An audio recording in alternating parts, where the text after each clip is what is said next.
चलो बच्चों, आज जो हमें चैप्टर पढ़ना है वो है हमारा लॉ ऑफ थॉट्स। हमें लॉ ऑफ थॉट्स बेहतरीन तरीके से रिवाइज करना है। एक एक टॉपिक को पकड़ के हमें निचोड़ डालना है, ताकि एग्जाम में कुछ हो या ना हो, हमें चीजें आनी चाहिए। आया ना बोलो? तो भाई, हमारा आज एम है कि लॉ ऑफ थॉट्स हमारे टिप्स पे होना चाहिए। आज हम लोग नहीं, ठीक है। तो भाई, हमारे टिप्स पे होना चाहिए चैप्टर। एम इस चीज का यही है। और तो और सर, हमें एक बात और ध्यान रखनी है कि अगर आपको कोई डाउट हो तो वो क्लियर हो जाए। हम्बल रिक्वेस्ट रहेगी यार। मैं वैसे तो ये लेक्चर के बीच में बोलता हूँ, पर मेरे को बोला गया कि मैं लेक्चर के स्टार्टिंग में भी बोल दूं कि सर, अगर आपको अच्छा लगता है तो प्लीज मेरे को जरूर से आप बताएं, व्हाट्सएप करें। और अगर कोई भी फीडबैक होता है तो वो भी दें, दैट इज ऑल्सो इम्पोर्टेंट। साथ ही साथ में जो इसको ऑनलाइन देख रहे हैं, जो फेसबुक पे मैं बार बार फेसबुक क्यों बोल रहा हूँ आज, जो भी बाद में इसको सब्सिक्वेंटली अपने यूट्यूब वगैरह पे देखेंगे, उनसे भी हम्बल रिक्वेस्ट है कि आप प्लीज, आप लोग कोई कमेंट छोड़ के जरूर जाइएगा। अच्छा लगे ना लगे, कैसा लगे ना लगे, लाइक शेयर कमेंट वो जरूरी है, ताकि अपन मैक्सिमम लोगों तक पहुंच सके। अगर आप चाहते हो कि मेरी खूबसूरत आवाज और खूबसूरत शक्ल ज्यादा लोगों तक पहुंचे, तो आप कर सकते हो। और अगर नहीं भी चाहते हो तो भी कर देना, अच्छा लगता है। ठीक है, चलो।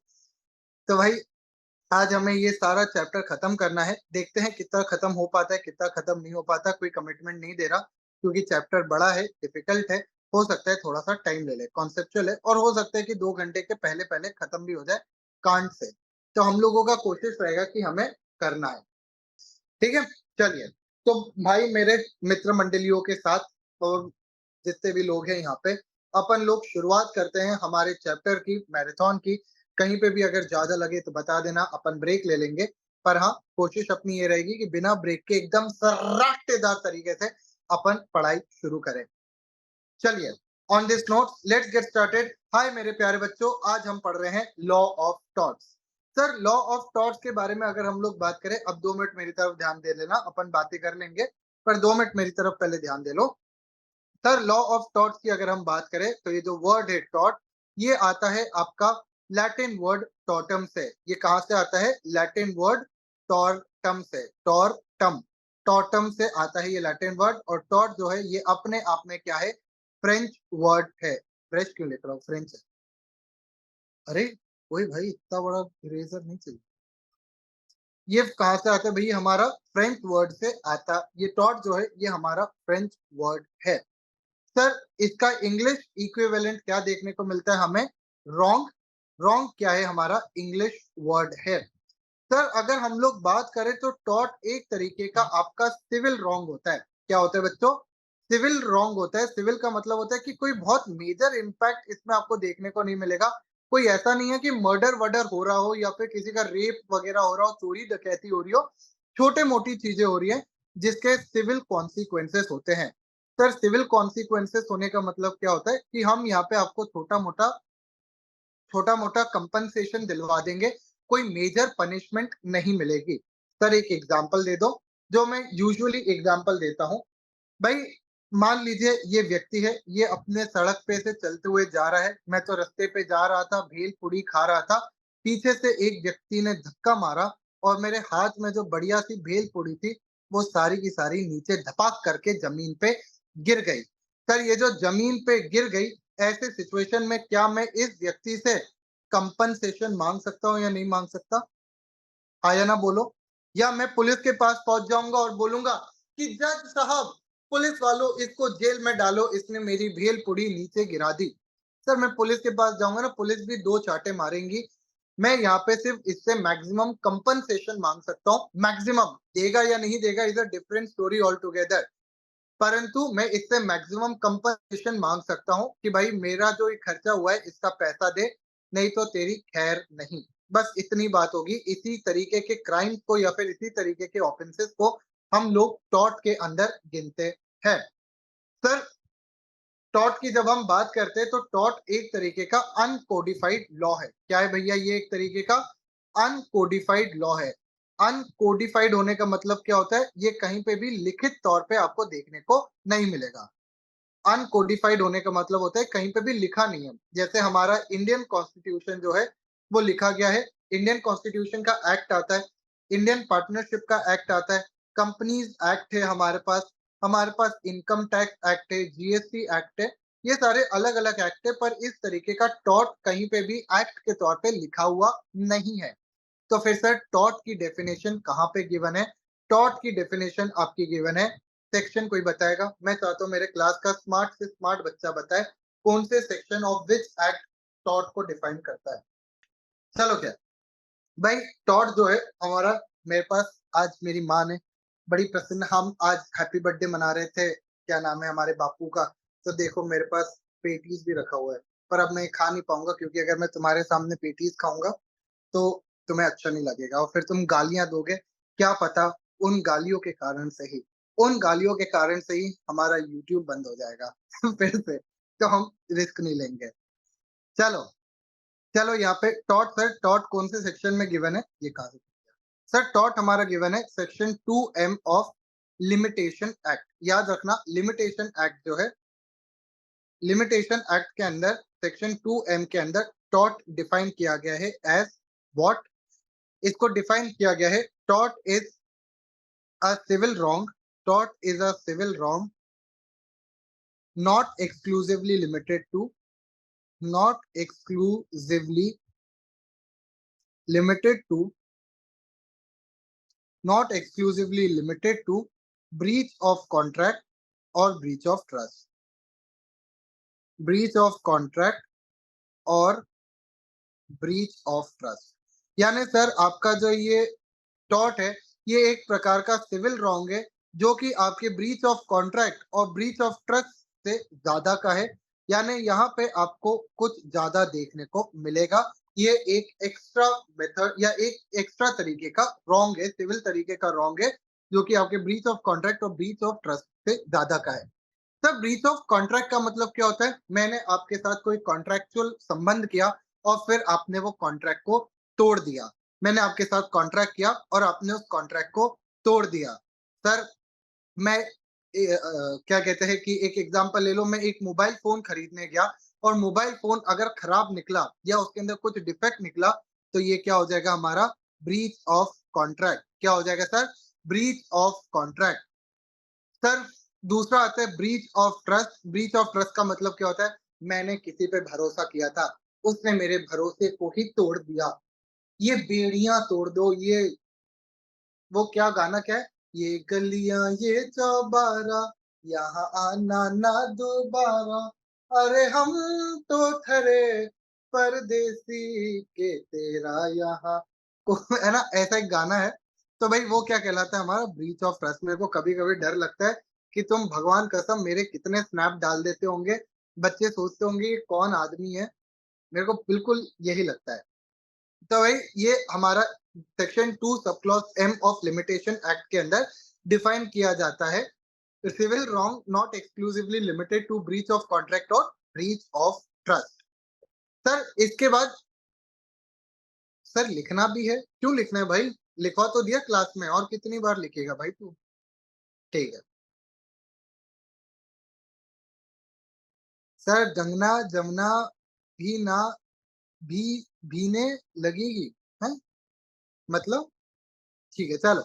जब तक मौली हमें समझाती है हम आगे समझते हैं। मौली की भाषा मौली ही समझे, मौली को कोई ना समझ आ पाया। मौली के घर वाले कहते हम भी नहीं समझ पाते, अब इसका पति समझेगा। ठीक है, पति भी ना समझेगा, पति भी कहेगा कि हम तो ना समझ पा रहे, अंकल जी आप ही समझाओ।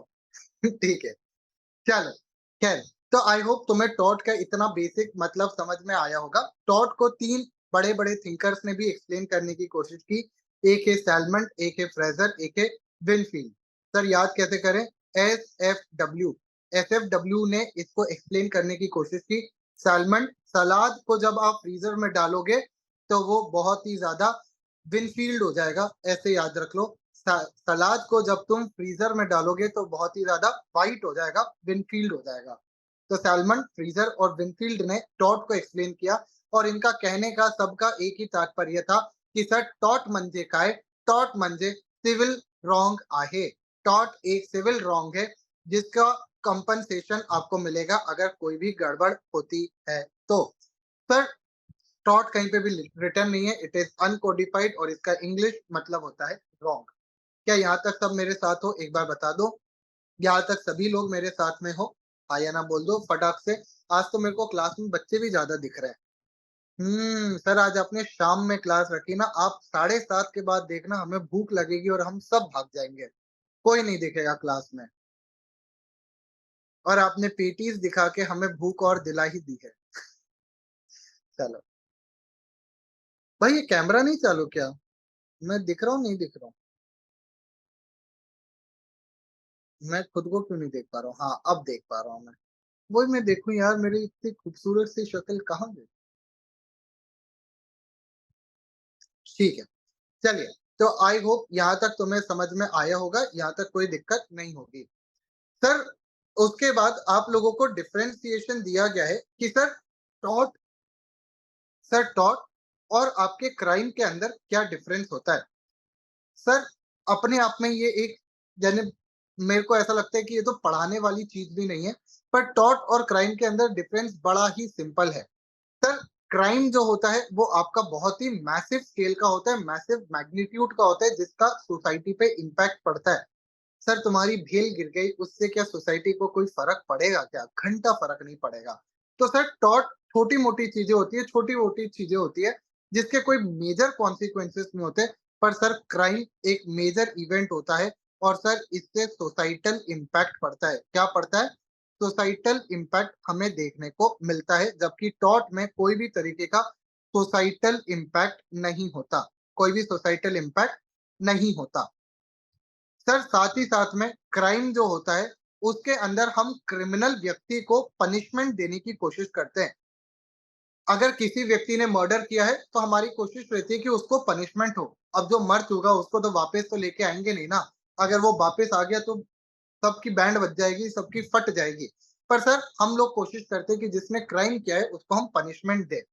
जबकि टॉर्ट में सर हम लोगों की कोशिश रहती है कि जिस व्यक्ति के साथ गलत हुआ है, जो भी हमारा प्लेंटिफ है, प्लेंटिफ कौन होता है? जिसके साथ गलत हुआ है, उसको हम किसी तरीके का कंपनसेशन दिला दे, हम उसको लॉलीपॉप दे दे और कह दे ले भाई चुप हो जा, अब रो मत। ये होता है टॉर्ट और क्राइम में डिफरेंस। ठीक है सर। सर टॉर्ट और कॉन्ट्रैक्ट में क्या डिफरेंस होता है, यानी कि टॉर्ट और ब्रीच ऑफ कॉन्ट्रैक्ट में क्या डिफरेंस होता है? Sir as the name itself suggest, tort में आपके कोई लीगल राइट का वायलेशन हो रहा होता है। किसका वायलेशन हो रहा होता है? लीगल राइट का वायलेशन हो रहा होता है, आपके कोई अधिकार का वायलेशन हो रहा होता है। जबकि ब्रीच ऑफ कॉन्ट्रैक्ट के अंदर आपके कॉन्ट्रैक्ट का वायलेशन हो रहा होता है, यानी कि जो कॉन्ट्रैक्ट के अंदर टर्म लिखी गई थी उसका वायलेशन हो रहा होता है, इसलिए उसको हम ब्रीच ऑफ कॉन्ट्रैक्ट बोलते हैं।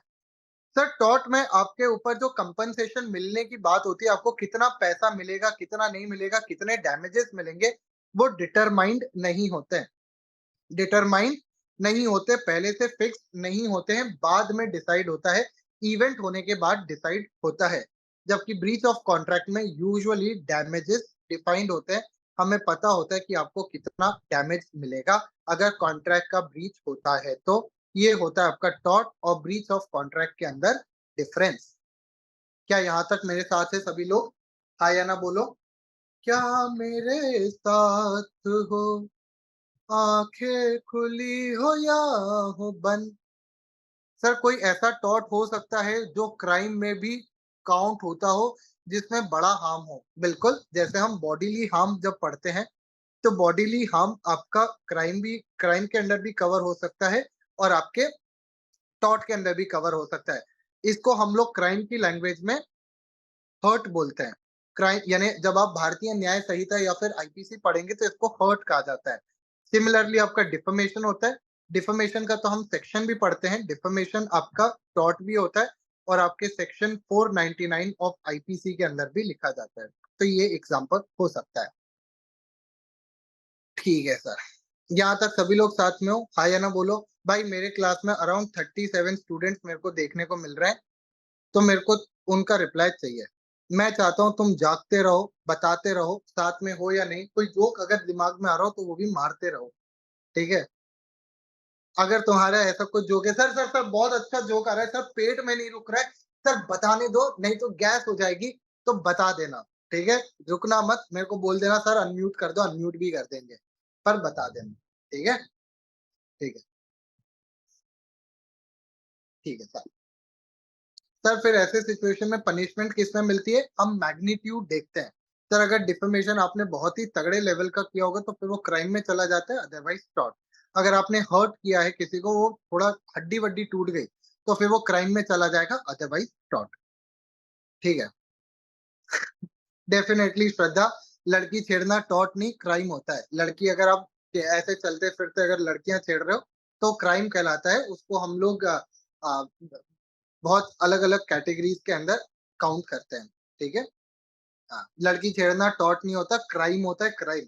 आपको जेल हो सकती है लड़की छेड़ने पे। ठीक है? हाँ, और सर अगर लड़की लड़के को छेड़ रही है तो वो क्राइम नहीं है। याद रखना, इंडिया में that is not a crime. Sir अगर फीमेल्स मेल्स को छेड़ती है कि आजा मेरी गाड़ी में बैठ जा, सर ये क्राइम नहीं है इंडिया में। अनलेस ये जो मेल है ये 18 साल से छोटा हो। अगर ये 18 साल से छोटा है तो वो पॉस्को के अंदर आ जाता है, prevention of sexual harassment against children and adolescents, उसके अंदर चला जाता है और इसके लिए ये उसके अंदर हो जाता है। ठीक है? तो अगर आप किसी जैसे मान लीजिए 18 साल से छोटे लड़के को छेड़ते हैं या उसके साथ कोई भी तरीके का दुर्व्यवहार किया जाता है, तो पॉस्को के अंदर चला जाता है। ठीक है? ओके, ठीक है सर, समझ आ गया। इसके ऊपर बहुत मार्केट में डिबेट भी है, पर वो कभी हम बाद में डिस्कस करेंगे। ये ऑनलाइन क्लास में हम डिस्कस नहीं करेंगे, उसको हम थोड़ा-सा अवॉइड करेंगे। ये तो सिर्फ जनरल नॉलेज के लिए मैंने आपको बता दिया। ठीक है सर, हमें ये चीज़ समझ आ गई, आपने बता दिया टॉर्ट और क्राइम में और आपका ब्रीच ऑफ कॉन्ट्रैक्ट और टॉर्ट में क्या फ़र्क होता है। सर एक चीज़ और हमें बता दो कि सर टॉर्ट के अंदर एसेंशियल एलिमेंट्स क्या होते हैं? सर हर चीज़ टॉर्ट नहीं बनती है, कुछ चीज़ें ही टॉर्ट बनती है और उसके लिए आपको कुछ एसेंशियल एलिमेंट्स को कंप्लाई करना पड़ता है। सर वो एसेंशियल एलिमेंट्स कौन-कौन से हैं? आओ अपन बात करते हैं। सर बेसिकली आपके 3 एसेंशियल एलिमेंट्स होते हैं, जिसके बाद ही आपका टॉर्ट बन सकता है। जैसे हम कहते हैं ना सर, चाय बनाने के लिए कुछ एलिमेंट्स ज़रूरी है। पानी, दूध, चाय पत्ती, और फिर अगर आप शुगर वाली चाय पीते हैं तो शुगर या फिर अदरक डालना है या जो भी डालना है, that is a different thing. पर ये 3 चीज़ें तो ज़रूरी है। और जो कह रहे हैं कि सर हम तो पानी वाली चाय पीते हैं, यानी सिर्फ़ पानी में चाय पत्ती डाल देते हैं, वो लोग ज़िंदा नहीं हैं, वो अंदर से मर चुके हैं क्योंकि उनको मुँह का स्वाद ही नहीं है। ठीक है? तो उनको हम काउंट नहीं करेंगे। हम सिर्फ़ नॉर्मल लोगों की बातें कर रहे हैं, जो शक्कर घोल के चाय पीते हैं। तो सर चाय जो हम पी रहे हैं उसके अंदर कुछ एसेंशियल एलिमेंट्स होते हैं, उसी तरीके से आपके थॉट्स के भी कुछ एसेंशियल एलिमेंट्स होते हैं। पहला चीज़ होता है सर, कोई ना कोई आपका रॉन्गफुल एक्ट या फिर ओमिशन होना चाहिए। क्या होना चाहिए भई? रॉन्गफुल एक्ट या फिर ओमिशन। यानी आपने कोई गलती कर दी और फिर उसके कारण से आप अब आगे बढ़ रहे हैं। छत पे सोया था बहनोई, मैं तने समझ के सो गई, मुझको राणा जी माफ करना, गलती म्हारे से हो गई। ये क्या है? आपका रॉन्गफुल एक्ट है, आपने गलती की है, आप माफी मांग रहे हो, तो रॉन्गफुल एक्ट। दूसरा आता है सर, वायलेशन किस चीज का होना चाहिए? Legal right. आपका कोई लीगल अधिकार जो है वो आपका वायलेट होना चाहिए। आपका कोई जो लीगल राइट है वो वॉयलेट होना चाहिए। और तीसरी चीज़ आती है कि आपके पास लीगल रेमेडी होनी चाहिए। क्या होनी चाहिए सर? लीगल रेमेडी होनी चाहिए।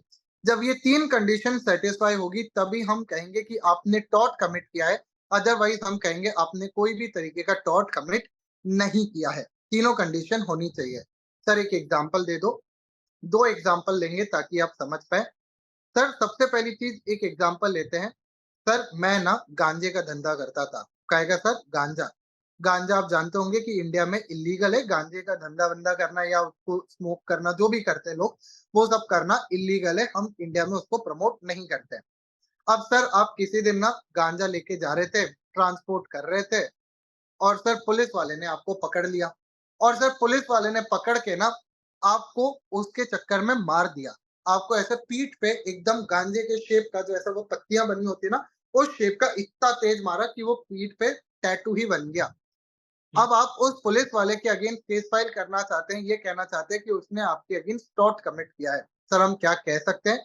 द आंसर इज़ नो, क्योंकि आप जो एक्ट कर रहे थे, आप जो कर रहे थे, वो अपने आप में एक गलत काम था, तो यहाँ पे टॉर्ट कमिट नहीं हुआ है। The first important thing that should be is कि आपके साथ कोई गलत काम होना चाहिए। There should be a wrong act towards you, आपके साथ कोई गलत काम होना चाहिए। जब तक वो नहीं होगा तब तक हम टॉट की बात करेंगे ही नहीं।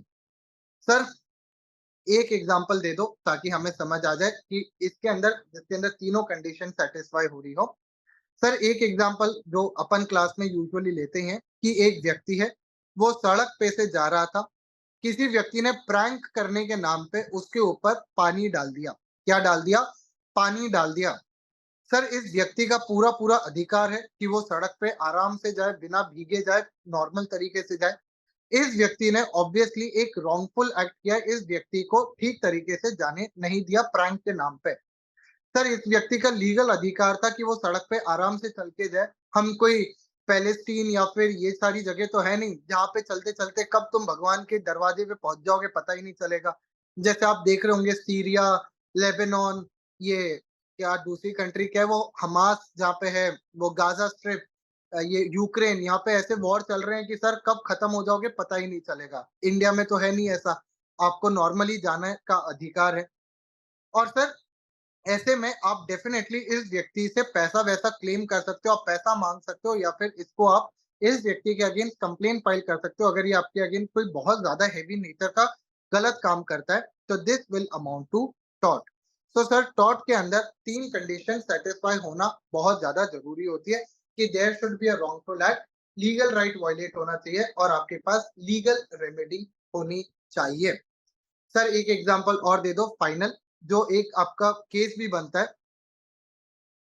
सर अगर मान लीजिए यहाँ पे एक कोचिंग इंस्टीट्यूट था, मैं इस कोचिंग में पढ़ाता था और सब्सिक्वेंटली मैं जाके यहीं पे एक दूसरी कोचिंग खोल लूँ, एकदम ऑपोजिट में। तो सर दूसरी कोचिंग खोलना, अगर मैं किसी कॉन्ट्रैक्ट का वॉयलेशन नहीं कर रहा हूँ, मैं नॉर्मल बेसिस पे दूसरी कोचिंग खोल रहा हूँ, तो ये कोई भी गलत काम नहीं है, ये मेरा अधिकार है कोचिंग खोलना। क्योंकि आर्टिकल 19 ऑफ कॉन्स्टिट्यूशन मेरे को अलाउ करता है that I can start any business, profession, occupation. तो सर मैंने अपने अधिकारों का इस्तेमाल किया है, जब मैंने कोई गलत काम किया ही नहीं है, तो ये मेरे से कोई भी तरीके का कंपनसेशन क्लेम नहीं कर सकते।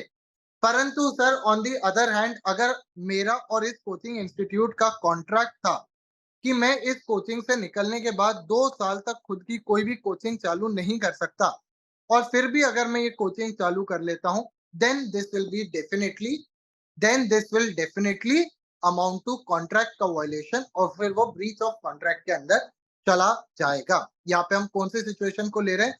जब हमारे बीच में ऐसा कोई भी तरीके का कॉन्ट्रैक्ट नहीं है। आओ एक बार देखते हैं आपकी किताब में क्या लिखा है, 3 एसेंशियल एलिमेंट्स।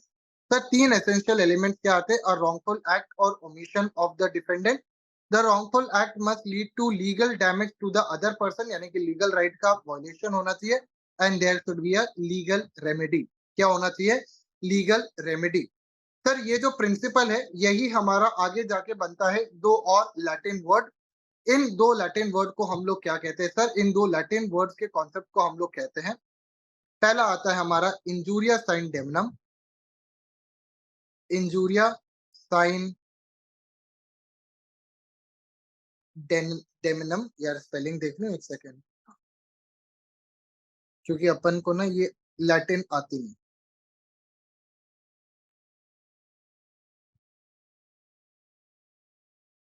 ठीक है सर, इंजूरिया साइन डेमनम। और दूसरा कॉन्सेप्ट आता है हमारे पास, क्या है बच्चों? कोई बताएगा मेरे को क्लास में? कोई भी स्मार्ट बच्चा मेरा? क्या बात है, बच्चे ने पहले ही लिख दिया। Damnum sine injuria. Sir injuria sine damnum का मतलब क्या होता है? डेमनम साइन इंजूरिया का मतलब क्या होता है? आओ डिस्कस करते हैं। सर इंजूरिया साइन डेमनम का मतलब होता है कि आपका लीगल राइट वायलेट हुआ है पर आपको कोई डैमेज नहीं हुआ है। भले ही डैमेज हो या ना हो, अगर आपका लीगल राइट वायलेट हुआ है तो ये टॉर्ट काउंट कर दिया जाएगा। और सर दूसरा केस आता है डेमनम साइन इंजूरिया, जहाँ पे आपको कोई डैमेज वगैरह हुआ है पर क्योंकि आपका कोई लीगल राइट वायलेट नहीं हुआ है, तो सर ऐसे सिचुएशन में आपका कोई भी टॉर्ट नहीं बनेगा।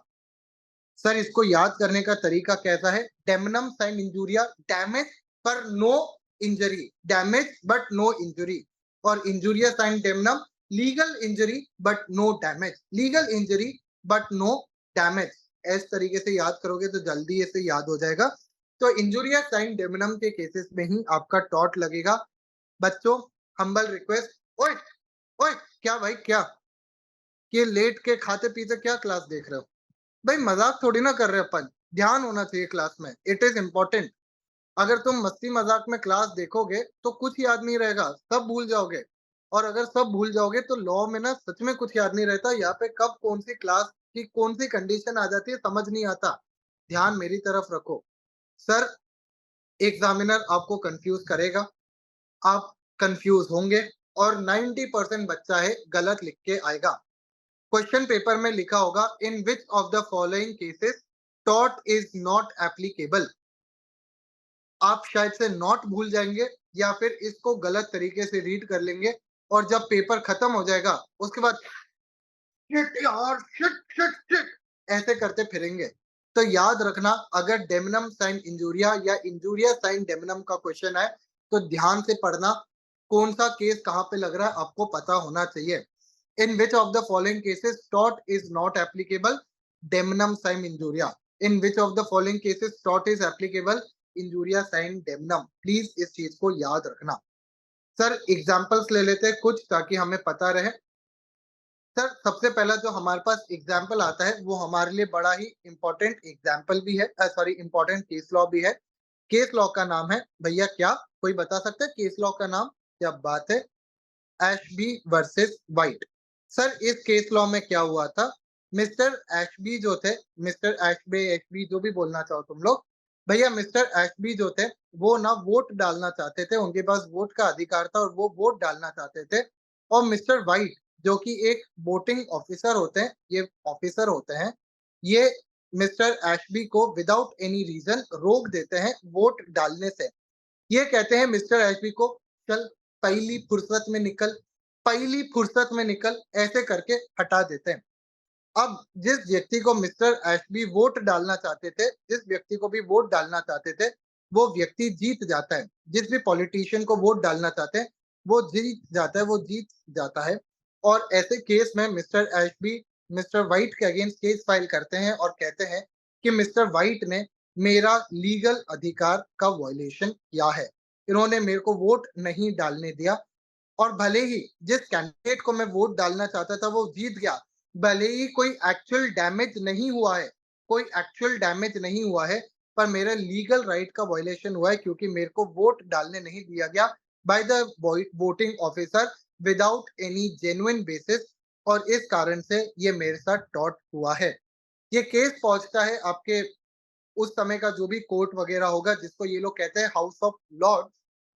ये सारे यूके के केसेस है, यूनाइटेड किंगडम्स के। ये केस पहुंचता है आपके हाउस ऑफ लॉर्ड्स के पास।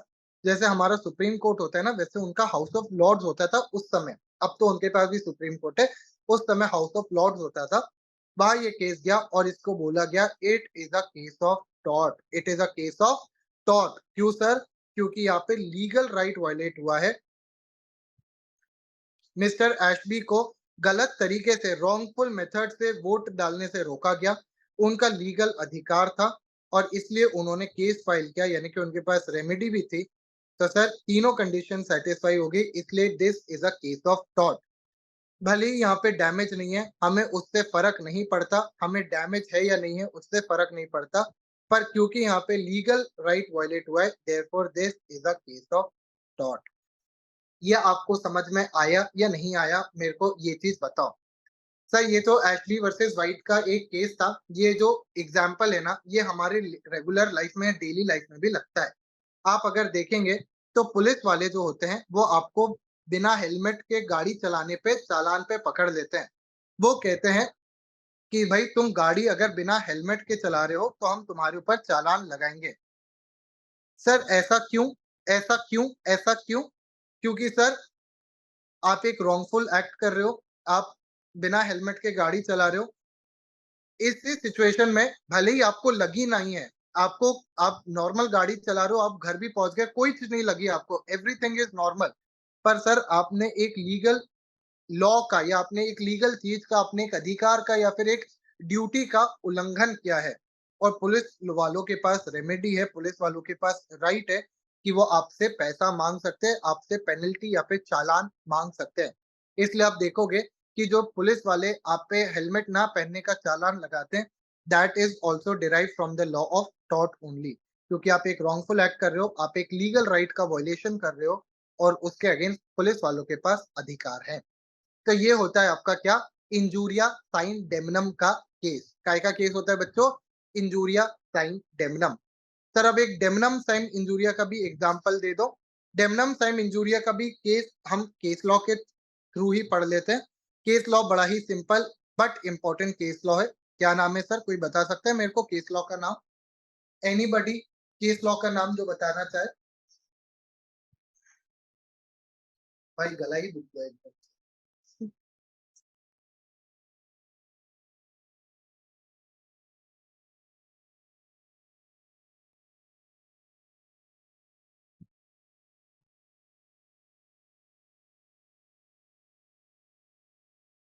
भाई साहब तुमने इतने सारे चैट भेज दिए कि मैंने भूल ही गया। क्या बात है, शांभवी ने पहले ही आंसर दे दिया। Very good Shambhavi, keep it up. Sakshi पूछ रही है सर इसमें डैमेज नहीं है तो इंजूरिया साइन डेमनम का केस होगा। Very good Sakshi, keep it up.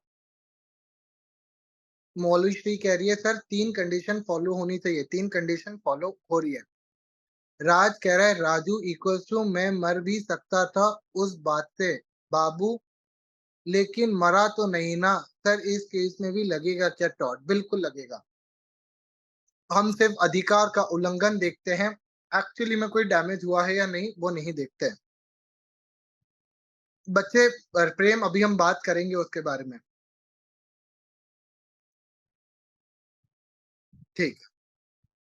Sir इसके अंदर हमारे पास केस आता है, केस का नाम है बहुत ही बढ़िया सा केस ना बच्चे, रेलैंड वर्सेस फ्लेचर इसका केस नहीं है, इसका केस है हमारे पास Gloucester grammar school. Gloucester grammar school. क्या बात है।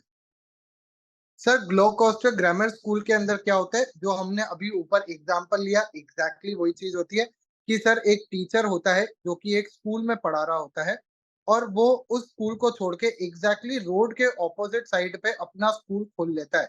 यानी ये जो व्यक्ति होता है ये यहाँ से मूव करके यहाँ चला जाता है और स्कूल खोल लेता है।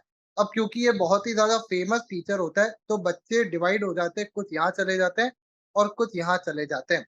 सर ऐसे सिचुएशन में ये स्कूल वाले इस व्यक्ति के खिलाफ केस फाइल करना चाहते हैं और कहना चाहते हैं कि इस व्यक्ति के स्कूल खोलने से हमें फाइनेंशियल लॉस हो रहा है।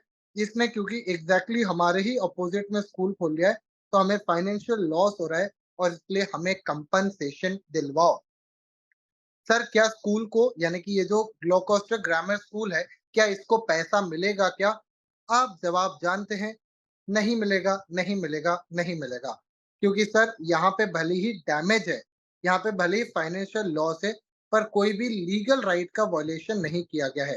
सर इस व्यक्ति का अधिकार था स्कूल खोलने का, इसने स्कूल खोल दिया, कोई भी वॉयलेशन नहीं हुआ है, तो ऑब्वियस सी बात है यहाँ पे कोई भी लीगल राइट वायलेट नहीं हुआ है और अगर लीगल राइट वायलेट नहीं हुआ है तो आपका केस बनता ही नहीं है। किस चीज का केस नहीं बनता बच्चों?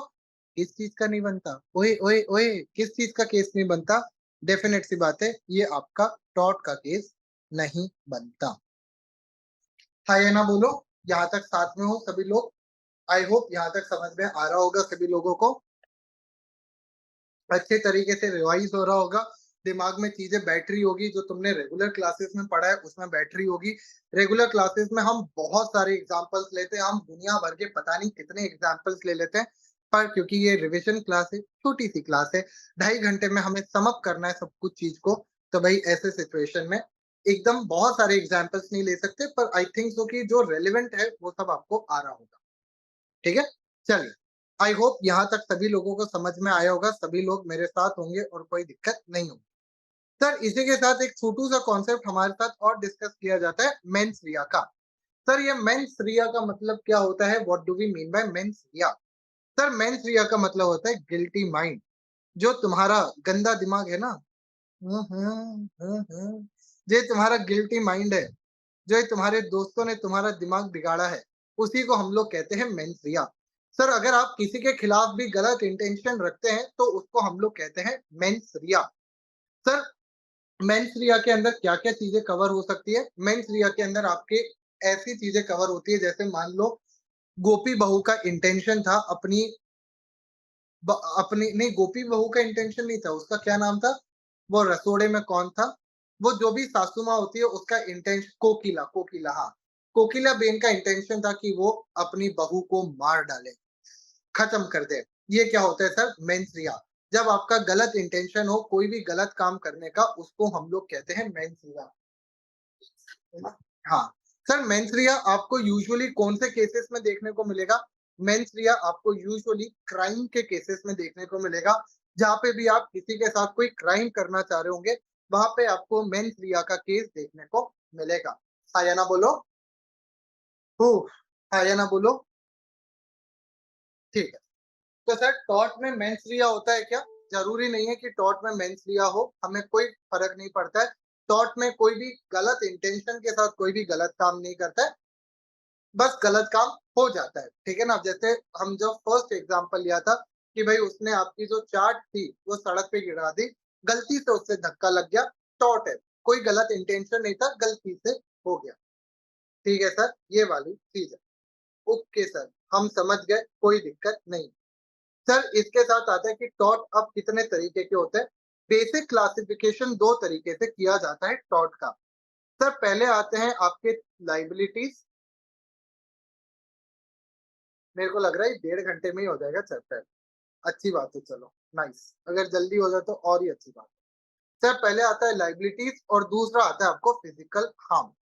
बेसिक ये 2 बेसिस पे आपका डिफरेंशिएशन होता है। Sir physical harm as the name itself suggest यहाँ पे आपके बॉडी कॉन्टैक्ट होता है। यानी मैंने आपको थपाड़ा मार दिया या फिर आपकी तेज़ी से ऐसे गाल खींच दिए, ऐसे क्यूट-क्यूट गाल ऐसे-ऐसे करके ना खींच दिए। तो ये सारे फिज़िकल हार्म के अंदर आते हैं। जबकि लायबिलिटीज़ के अंदर बाकी सारी इवेंट्स आते हैं जिसके अंदर आपको कोई प्रॉपर्टी हार्म हो जाती है या फिर कोई दूसरे तरीके का हार्म हो जाता है। सर लायबिलिटीज़ को हम लोग 3 पार्ट्स में डिवाइड करते हैं। आपकी किताब में कुछ और डिवीज़न है, पर एक्चुअल लॉ में कुछ और डिवीज़न है। आपकी किताब में एक्चुअली में इसको ठीक तरीके से डिवाइड भी नहीं किया गया है, पर क्योंकि हमारा इंस्टीट्यूट हमारा प्रभु है, हमारा देवता है, तो जो देवता बोले उसको सही मान लो। मैं आपको सही पढ़ा रहा हूँ, यानी कि मैं चैलेंज नहीं कर रहा इंस्टीट्यूट को, पता चले कि मेरे ऊपर डिफेमेशन का केस बैठ जाए। मैं चैलेंज नहीं कर रहा, बस मैं ये कह रहा हूँ कि प्रिंटिंग इश्यू हो गया है, उससे उससे ज़्यादा कोई बड़ी दिक्कत नहीं है। पर हाँ, आपको एग्ज़ाम में अगर क्वेश्चन आता है, तो प्लीज़ याद रखिएगा जो किताब में लिखा है उसके बेसिस पे ही करना है, ठीक है? थॉट बात कर रहा हूँ, जैसे हमने इंडियन कॉन्स्टिट्यूशन में पढ़ा है कि इंडियन कॉन्स्टिट्यूशन में उनने ना लेजिस्लेटिव काउंसिल्स का जो लिस्ट है, वो गलत दे के रखा है। वो लिस्ट मत लिख के आ जाना, वो गलत है लिस्ट। वो तो उनने खुद एग्ज़ाम में रेक्टिफाई किया हुआ है। तो तुम वो लिस्ट छोड़ देना, पर ये टॉट के केस में तुम लोग जो किताब में लिखा हुआ है, सिर्फ़ वही लिख के आना, दैट इज़ ओके। क्योंकि यू नेवर नो वो किस बात पे मार्क्स काट ले। तो सर हमारे पास 3 डिफरेंशिएशन आते हैं। पहला आता है स्ट्रिक्ट लायबिलिटी, दूसरा आता है एब्सोल्यूट लायबिलिटी और तीसरा आता है sir vicarious liability. Sir strict liability का मतलब क्या होता है? एब्सोल्यूट लायबिलिटी का मतलब क्या होता है? वाइकेरियस लायबिलिटी का मतलब क्या होता है? आओ एक-एक करके समझते हैं। सर स्ट्रिक्ट लायबिलिटी का मतलब होता है कि आपने कोई हार्म कॉज़ किया है, पर वो छोटे स्केल पे है, that is on a lower scale, small scale पे है। और सर यहाँ पे आपको कुछ एक्सेप्शंस क्लेम करने को मिल जाएँगे। कुछ एक्सेप्शंस आपको अलाउड रहेंगे, कुछ डिफेंसेस आपको अलाउड रहेंगे। सर कितने डिफेंसेस है? आई थिंक सो 6 डिफेंसेस हैं। 6 या 7 है, देख लेंगे अभी। Sir absolute liability on the other hand क्या होता है? सर हार्म हुआ है, मेजर स्केल पे हुआ है और आपने कोई इस तरीके से हार्म कॉज़ किया है कि भैया आपने कोई ऐसा हार्म कॉज़ किया है कि आपको कोई भी हम तरीके का डिफेंस क्लेम करने नहीं देंगे, कोई भी एक्सेप्शन क्लेम नहीं करने देंगे। तुम गलती मानो या ना मानो, तुम्हें गलत माना जाएगा। जैसे मेरे घर में होता था, मैं ना छोटा भाई हूँ, घर का छोटा भाई हूँ, तो अगर मैं कोई गलती करता भी था, तो मैं अपने बड़े भाई पे डाल देता था और बड़े भाई पे इल्ज़ाम लग जाता था। पेरेंट्स को अगर पता भी होता था ना कि मैंने गलती की है, तो भी वो उनको डाँटते थे, कहते थे, "तूने क्यों नहीं ध्यान रखा? तेरी गलती है।" तो उसी तरीके से होता है एब्सोल्यूट लायबिलिटी। कि सर मानो या ना मानो, गलती तो आपको माननी ही पड़ेगी, गलती आपकी ही मानी जाएगी। ये होता है हमारा case of absolute liability. Sir, strict liability और एब्सोल्यूट लायबिलिटी का एक बड़ा ही इंपॉर्टेंट केस लॉ हमारे सामने आता है। कोई बता सकता है केस लॉ का नाम? हाँ या ना बोलो। कोई भी केस लॉ का नाम बता सकता है? मेरे को भरोसा है, बता दोगे। इतना तो बच्चों पे मेरे को भरोसा रखना पड़ता है। सर इनफैक्ट 2 केसेस आते हैं इसके अंदर, अगर आपको याद आ रहा हो तो। 2 केसेस आते हैं, कोई बता सकते हैं वो 2 केसेस कौन से हैं?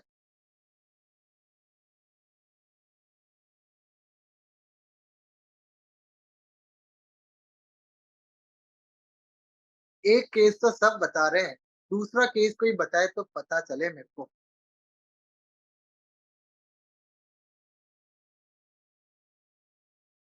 वेरी गुड, कुछ बच्चे ये भी सही बता रहे हैं, पर एक केस और है, एक फॉरेन का केस है। एक्चुअली में अब मेरे को लग रहा है 3-4 केसेस हैं, पर 2 फॉरेन के केसेस हमने पढ़े थे, जिसके अंदर स्ट्रिक्ट लायबिलिटी और एब्सोल्यूट लायबिलिटी को डिस्कस किया गया था। कोई बता सकता है? क्या बात है रोनित! वेरी गुड बच्चे। सर पहला केस आता है आपके पास, रेलैंड वर्सेस फ्लेचर। स्पेलिंग भूल जाना यार, है ना? Rylands versus Fletcher. और सर दूसरा केस आता है हमारे पास, रीड्स वर्सेस लियोन्स। सर ये जो 2 केसेस थे, ये हमारे जो केसेस है, ये बेसिकली बात करते हैं हमारे किसके बारे में बच्चों? ये बात करते हैं हमारे स्ट्रिक्ट लायबिलिटी और एब्सोल्यूट लायबिलिटी के बारे में। याद आ रहा है तुम लोगों को थोड़ा-थोड़ा? याद आ रहा है तेरा प्यार, कहाँ हम कहाँ तुम, हुए तुम कहाँ गुम, अभी जाए एक बार, ओ यार। ठीक है, तुझे याद न मेरी आए, किसी से अब क्या। सर क्या आप गानों का भी रियाज़ करते हो क्या? जिसको नहीं पता, मेरी मदर जो है ना, तो शायद से आपको ना पता हो, मेरी मदर जो है वो बहुत ज़्यादा टैलेंटेड औरत है। सबकी मदर्स होती हैं, पर मेरी कुछ ज़्यादा ही टैलेंटेड है। My mother can play 3 instruments, 3-4 instrument तो प्ले कर ही लेती हैं। और मैंने उनको बहुत, जब मैं छोटा-सा था तब से मैं उनको ना म्यूज़िक बजाते हुए देख रहा हूँ। गाते हुए, बजाते हुए, सिंथेसाइज़र, गिटार, ढोलक, ये सब मैं उनको देखता हूँ। हमारे घर में म्यूज़िक क्लासेस लगती थी और उन्होंने मेरे को बड़ी सिखाने की कोशिश की, पर मैं थोड़ा-सा नालायक बच्चा निकला, मेरे से ना सीखा गया। पर मैं गाने इतने सुन लिए कि अब वो मेरे दिमाग में बैठ चुके हैं, क्योंकि मैं बचपन से सुनते आ रहा हूँ। हमारे घर में पहले म्यूज़िक क्लास लगा करती थी। तो she has degree from this London university, ऐसा कुछ तो है। तो बहुत ही ज़्यादा वो है। तो इसके कारण से मेरा ना ऑटोमैटिकली गाना बाहर आ जाता है। ये उनकी देन है। और मेरे फ़ादर साहब जब तक थे, तो मेरे फ़ादर साहब और हम लोगों को ना इस बात पे गालियाँ भी पड़ती थी कि हम लोग ना अपने घर के बड़े ही कम टैलेंटेड लोग हैं। हम बहुत ही कम टैलेंटेड लोगों में से आते हैं। मेरी मदर जो है, वो 5 लैंग्वेजेज़ भी स्पीक कर सकती है। She can speak 5 languages. बहुत ही बड़ी बात होती है यार 5 लैंग्वेजेज़ स्पीक करना। Hindi, English, Gujarati, Marathi, Marwari and every language to यानी टू फ्लुएंटली, सारी लैंग्वेजेज़ एकदम फ्लुएंटली। तो इसलिए आपको मेरे बोलने के टच में बहुत ज़्यादा आपको गुजराती और मारवाड़ी या मराठी टच भी मिलेगा। तो शी इज़ वेरी टैलेंटेड, इसलिए मेरे गाने इतने ज़्यादा निकलते हैं या कई बार दूसरे वर्ड्स भी निकल जाते हैं। मेरे को गालियाँ पड़ती रहती है इस बात पे कि मैं इतनी टैलेंटेड हूँ, कुछ तो सीख ले नालायक, सब तू भूल चुका है, कुछ नहीं करता है, सिर्फ़ सोने को कह दो इसको। तो हमें लगता होगा मेरे को गालियाँ नहीं पड़ती, घर में ना बच्चा-बच्चा ही होता है। मैं तुम्हारे आगे कितना भी टीचर बन लूँ, मम्मी के आगे बेटा ही बन के रहना पड़ता है। तुमने अगर ऐसे आँख ऊपर कर दी, तो तुम गए हो। तो ऐसा। चलो ख़ैर, let's get back to the topic. Rylands versus Fletcher का हमारे पास केस आता है। सर, रेलेंट वर्सेस फ्लेचर का केस क्या था? आओ एक बार डिस्कस करते हैं। रेलेंट वर्सेस फ्लेचर। सर इसके अंदर क्या होता है ना, ये जो मिस्टर रेलेंट होते हैं, ये अपने घर के पास एक पानी का रिजर्वॉयर बनाना चाहते हैं। पानी का बहुत बड़ा-सा रिजर्वॉयर बनाना चाहते हैं, जिसके अंदर वो पानी स्टोर करेंगे और बाद में एग्रीकल्चर पर्पज़ के लिए उसको यूज़ करेंगे। और पास ही में मिस्टर फ्लेचर की कोल माइन्स होती है। यहाँ पे ये मान लो ज़मीन के अंदर ना माइन्स होती हैं। ये ऐसे अपन ड्रॉ कर लेते हैं। ये कोल माइन इसके पास ही होती है। यहाँ पे कोई प्रेजेंट नहीं होता है, पर कोल कोल माइन होती है। सर मिस्टर रेलैंड एक जो इंजीनियर होता है उसको हायर करते हैं और कहते हैं कि यार प्लीज तू ना ये मेरे लिए रिजर्वॉयर बना दे। ये जैसे ही रिजर्वॉयर बनाता है, तो रिजर्वॉयर का पानी जैसे ही भरा जाता है तो सारा का सारा पानी ये इसके अंदर चला जाता है, इस जो माइन होता है उसके अंदर चला जाता है और कोल की क्वालिटी खराब हो जाती है। कोल की क्वालिटी खराब हो जाती है, इसलिए मिस्टर फ्लेचर मिस्टर रेलेंट के अगेंस्ट केस फाइल करना चाहते हैं और कहते हैं कि रेलेंट के इतने बड़े रिजर्वॉयर बनाने के चक्कर में मेरी जो कोल माइन थी वो खराब हो गई, वो बर्बाद हो गई और इसके कारण से जो रेलेंट है वो रिस्पॉन्सिबल है। मिस्टर रेलैंड ये कहते हैं कि सर मैंने तो एक इंजीनियर को हायर किया था, मैंने तो सिर्फ उसको कॉन्ट्रैक्ट दिया था कि तू कंस्ट्रक्शन कर दे, मैं पानी भर दूंगा, कंस्ट्रक्शन कर दे, अब उसने अगर ध्यान से नहीं किया, ठीक से नहीं किया तो मैं रिस्पॉन्सिबल नहीं हूँ। सर यहाँ पे कोर्ट कहता है नथिंग डन, आप एक बहुत ही रिस्की एक्टिविटी अपने जमीन पे कर रहे थे, आप इतना बड़ा पानी का रिजर्वॉयर बना रहे थे, इसलिए आप रिस्पॉन्सिबल होंगे, भले ही आपकी गलती थी या नहीं थी, हमें उससे फर्क नहीं पड़ता, आप अपने रिजर्वॉयर के लिए रिस्पॉन्सिबल माने जाओगे। ऐसा किसने कहा था? कोर्ट ने कहा था, और कोर्ट ने इसको नाम दिया था एब्सोल्यूट लायबिलिटी। क्या नाम दिया था बच्चों? Absolute liability. कोर्ट ने कहा था, एक बार अगर हम वापस से बोले, कोर्ट ने कहा था कि अगर आप किसी भी प्रकार से कोई भी ऐसी एक्टिविटी करते हैं जिससे सामने वाले को बहुत मैसिव स्केल पे हार्म हो जाता है, तो वो आपका एब्सोल्यूट लायबिलिटी का केस बन जाएगा।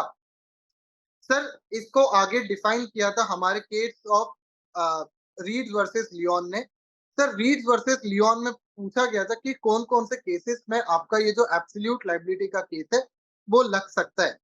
तो दो सिचुएशंस उन्होंने दी थी कि ये सर दो कंडीशंस अगर सेटिस्फाई होती है, दोनों कंडीशन अगर सेटिस्फाई होती है तो आपका एब्सोल्यूट लायबिलिटी का केस बनेगा। पहली कंडीशन क्या आती है सर, कि अगर आप अपने लैंड पे कोई भी ऐसा काम कर रहे हो जो कि बहुत ही ज्यादा हार्मफुल है, कोई भी ऐसा काम कर रहे हो जो कि बहुत ही मैसिव स्केल पे हार्मफुल है, एंड ये जो आपका प्रोडक्ट था या ये जो भी आपका मटेरियल था जो आप अपने जमीन पे लेके आए थे, जो बहुत ही हार्मफुल है, या तो मटेरियल हो या तो एनिमल हो या तो कोई भी तरीके का प्रोडक्ट हो जो आप अपने जमीन पे लेके आए थे और वो फिर हार्मफुल है और वो एस्केप कर जाता है और किसी और को हार्म कॉज कर देता है, यानी कि डैमेज कॉज कर देता है, तो सर ऐसे सिचुएशन में आपका केस ऑफ एब्सोल्यूट लायबिलिटी लगेगा। कौन सा केस लगेगा भैया? एब्सोल्यूट लायबिलिटी का केस लग जाएगा। तो याद रखिएगा, मेनली आपका जो एब्सोल्यूट लायबिलिटी का कॉन्सेप्ट था, अगर क्वेश्चन पेपर में आता है कि एब्सोल्यूट लायबिलिटी का कॉन्सेप्ट कौन से केस में लाया गया था, तो आपको लिखना है क्या? Rylands versus Fletcher. क्या लिखना है बच्चों? Rylands versus Fletcher. हाँ या ना बोलो। तो भाई रेलन वर्सेस फ्लेचर के अंदर आएगा। मौली श्री क्या पूछ रही है? Sir we can not defend in absolute liability and whether you और your junior have done something wrong will lead to absolute liability when without any defence. Very good Maulishri, perfect. तो भैया आपके एब्सोल्यूट लायबिलिटी के case में आपके पास कोई भी defence available नहीं होगा, आप कंप्लीटली रिस्पॉन्सिबल हो जाओगे। सर एक छोटा सा डाउट है, बताओ क्या है डाउट? बच्चा मेरे से डाउट पूछ रहा है कि सर ये जो मिस्टर रेलैंड है, क्या ये ये जो कॉन्ट्रैक्टर था या जो ये इंजीनियर था, इससे पैसा मांग सकते हैं क्या? The answer is yes. वो केस आपका कॉन्ट्रैक्ट के अंदर चला जाएगा, वो कॉन्ट्रैक्ट का केस बन जाएगा। पर क्या मिस्टर फ्लेचर मिस्टर रेलैंड से पैसा मांग सकते हैं क्या? ये टॉर्ट का केस है, एंड यस मिस्टर फ्लेचर मांग सकते हैं, क्योंकि मिस्टर रेलैंड एक काफी ज्यादा हार्मफुल एक्टिविटी परफॉर्म कर रहे थे। हाँ या ना बोलो। सर रीड्स वर्सेस लियोन में ये बताया था कि सेटिस्फाई होना चाहिए कि नहीं। हाँ, रीड्स वर्सेस लियोन में डिफाइन किया गया था कि दो कंडीशन क्या होगी जिसके सेटिस्फाई होने पे ही आपका एब्सोल्यूट लायबिलिटी का केस बनेगा। ठीक है।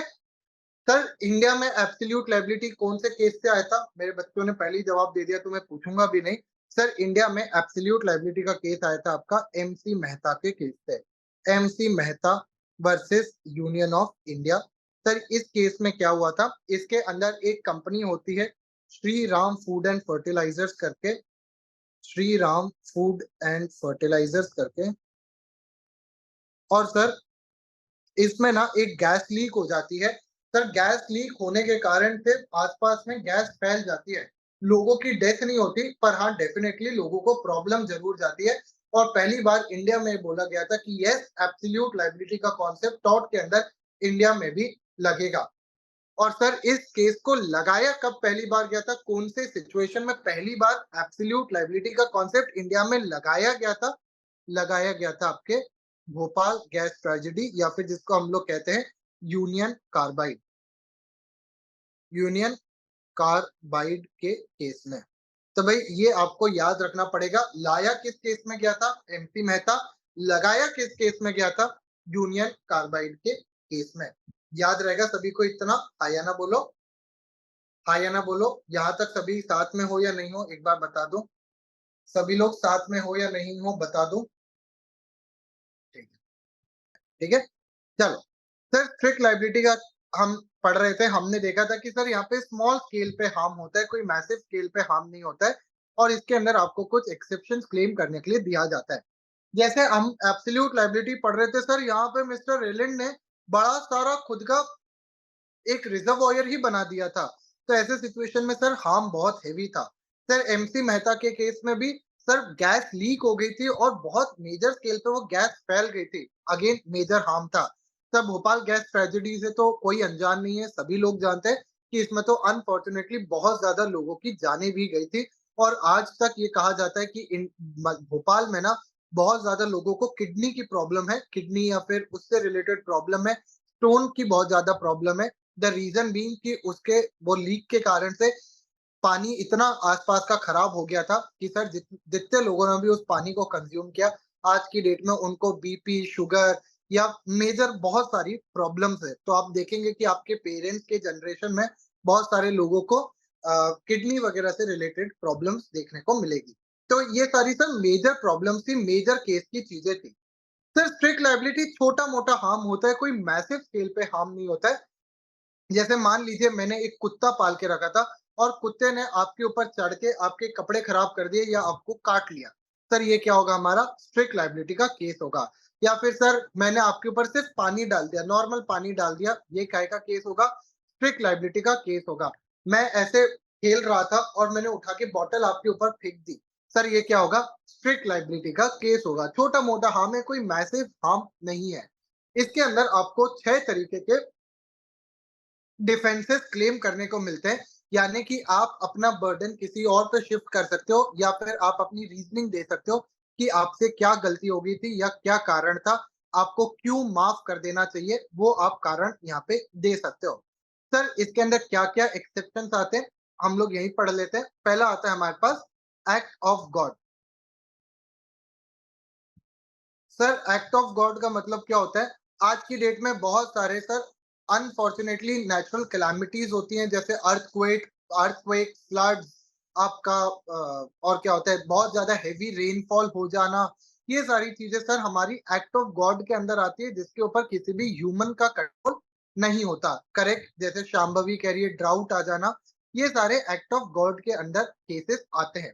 फॉर एग्जाम्पल सर मैं ना अभी यहाँ पे रेंटेड प्लेस में रहता हूँ दिल्ली में, मैं एक रेंटेड जगह पे रहता हूँ और मान लो मैं और मेरी मदर बाहर गए और भूकंप आया और हमारा जो सामान था वो भूकंप के कारण से टूट फूट गया।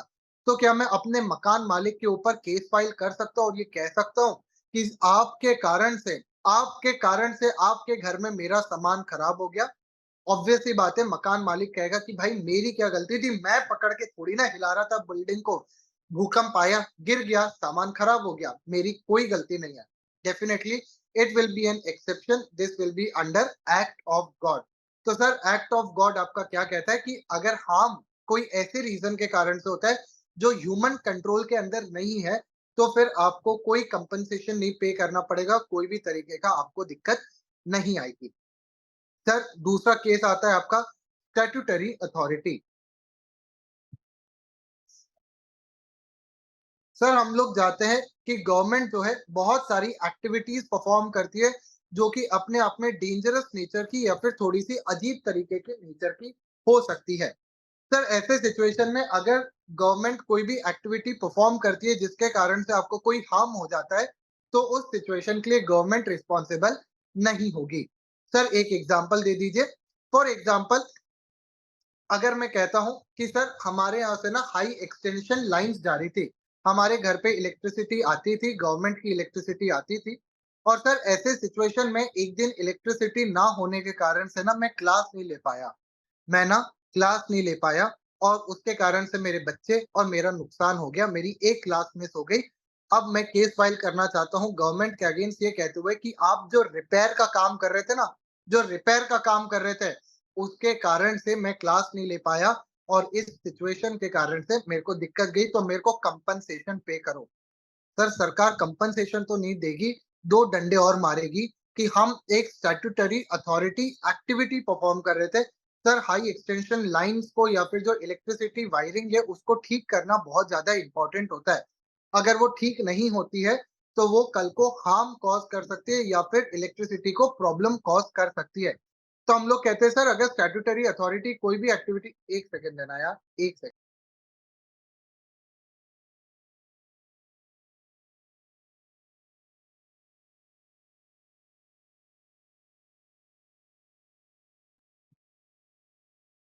क्या कह रहा है बच्चा? सर फिर से बता दो, स्टैट्यूटरी अथॉरिटी फिर से बताओ, 2 सेकंड दें।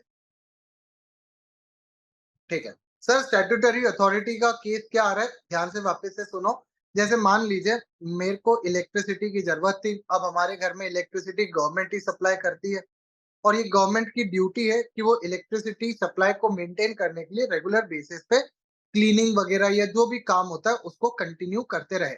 यानी कि जो भी रिपेयर वगैरह का काम होता है या जो भी ऐसी एक्टिविटीज़ होती है, उनको वो ठीक तरीके से करते रहे। सर ऐसे सिचुएशन में जब मेरे को क्लास लेनी थी, तो मैं नहीं ले पाया। क्यों? क्योंकि गवर्नमेंट ने मेरे घर की इलेक्ट्रिसिटी बिना बताए काट दी और वो रिपेयर वर्क कर रहे थे। अब मैं गवर्नमेंट के अगेंस्ट केस फाइल करना चाहता हूँ, ये कहते हुए कि इन्होंने जो इलेक्ट्रिसिटी काटी या इलेक्ट्रिसिटी को बंद किया कुछ समय के लिए, उसके कारण से मेरे को नुकसान हो गया या मेरे बच्चों को नुकसान हो गया कि मैं क्लास नहीं ले पाया। सर द क्वेश्चन अराइजेस कि क्या मैं गवर्नमेंट के अगेंस्ट ये केस फाइल कर सकता हूँ? द आंसर इज नो, मैं नहीं कर सकता क्योंकि ये उनकी स्टैट्यूटरी ड्यूटी थी, ये उनका कार्य था कि वो रिपेयर्स वगैरह करें और वो जो काम कर रहे थे वो नॉर्मल काम था, रिपेयर वगैरह का काम था और इस सिचुएशन में वो मैं उनके अगेंस्ट स्ट्रिक्ट लायबिलिटी का केस फाइल नहीं कर सकता। हाँ या ना बोलो। सर इससे ना रिलेटेड एक केस भी आता है, अगर आप यहाँ पे नीचे देखेंगे तो आपको केस भी देखने को मिलेगा। ये है केस आपका Green versus Chelsea water works limited. Sir इस केस के अंदर क्या बोला था? The dependent company had a statutory duty to maintain continuous supply of water. A main belonging to the company burst without any fault on its part, as a consequence of which plaintiff premises were flooded with water। जो plaintiff की जगह थी वो पूरी flood हो गई थी और उसके क्यों हुआ था? क्योंकि वो जो एक कोई मेन बिलोंगिंग थी कंपनी की वो बर्स्ट कर गई थी विदाउट एनी फॉल्ट। तो क्या ऐसे सिचुएशन में हम कंपनी को रिस्पॉन्सिबल ठहरा सकते हैं? द आंसर इज नो, क्योंकि वो एक स्टैट्यूटरी ड्यूटी परफॉर्म कर रहे थे। केस के अंदर क्या हुआ था याद करने की जरूरत नहीं, बस केस का नाम याद कर लेना, मोर देन सफिशिएंट है। सब प्लेंटिव वर्ड का मतलब क्या होता है? प्लेंटिव का मतलब होता है ऐसा व्यक्ति जिसको इंजरी कॉज हुई हो, जिसको दुःख हो, पेन हो। तो अपन कहते हैं ना पेन हुआ सर, मेरे को पेन हुआ। प्लेंटिफ उसको कहते हैं जो को प्रॉब्लम होती है और वो केस फाइल करता है और जिसके अगेंस्ट करता है उसको हम डिफेंडेंट कहते हैं। क्या कहते हैं? डिफेंडेंट कहते हैं। ठीक है? चलो, खैर आई होप इतना तुम्हें समझ आया होगा। 2 सिचुएशंस हमने डिस्कस कर ली, एक्ट ऑफ गॉड और स्टैट्यूटरी अथॉरिटी।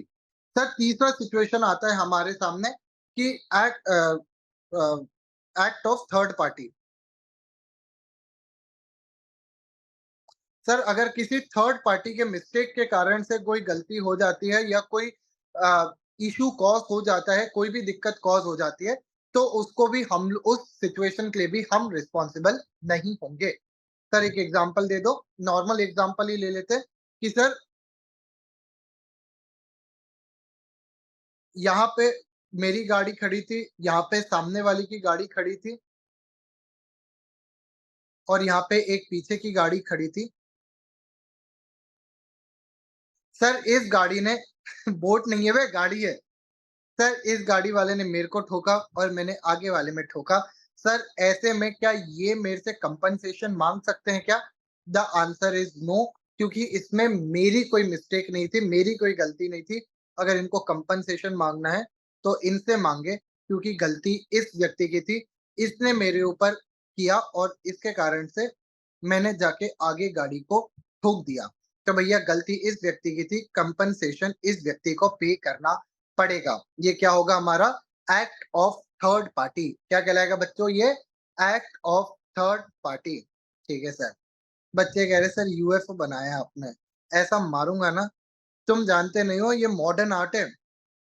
अगर मैं इसको ऐसा फ्रेम करा दूं, तुम देखे हो कभी मॉडर्न आर्ट? आय हाय क्या मॉडर्न आर्ट होता है।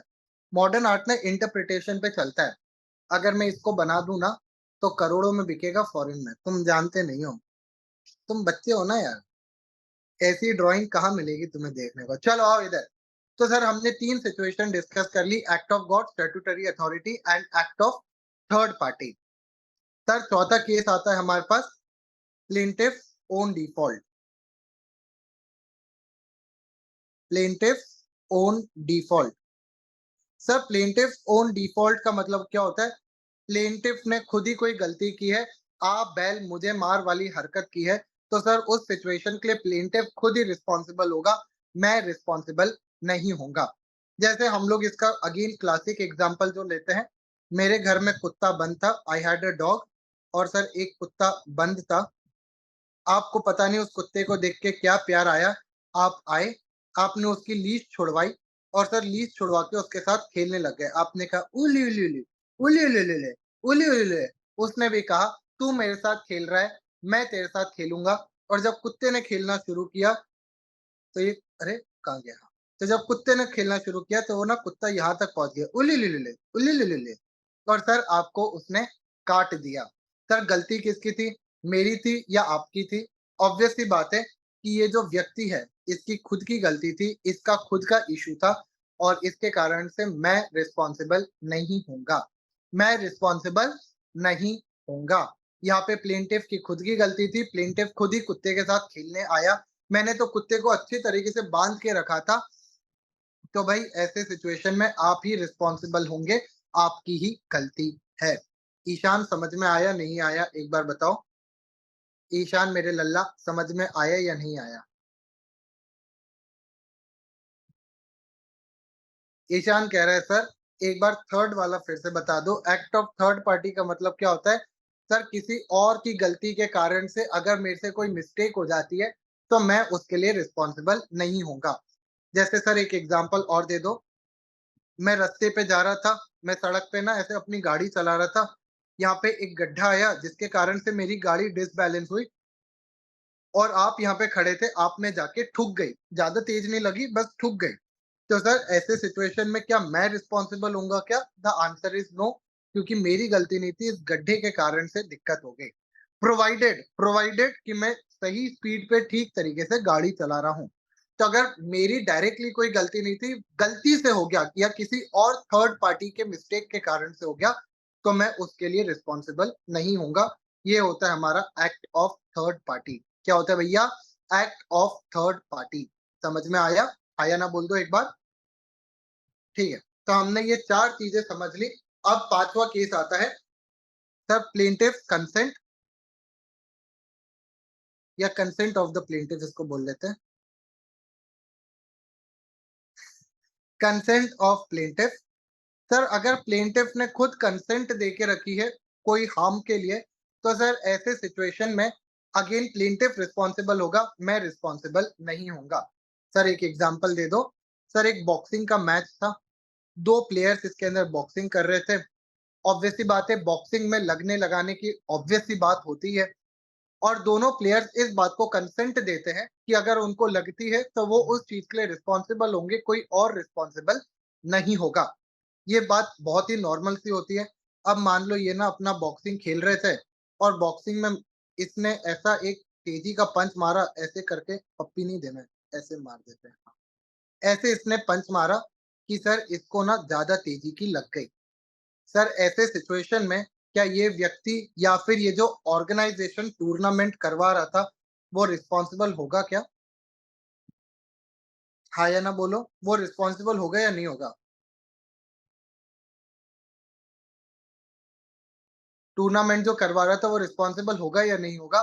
सर नहीं होगा, क्योंकि इस व्यक्ति ने बॉक्सिंग मैच के लिए कंसेंट दी थी और इस बात को भी हामी भरी थी कि अगर कल को मैं मेरे को कुछ लग भी जाता है, तो मैं ही रिस्पॉन्सिबल होऊँगा, आपकी कोई रिस्पॉन्सिबिलिटी नहीं बनती। तो ये क्या कहलाता है बच्चों हमारा?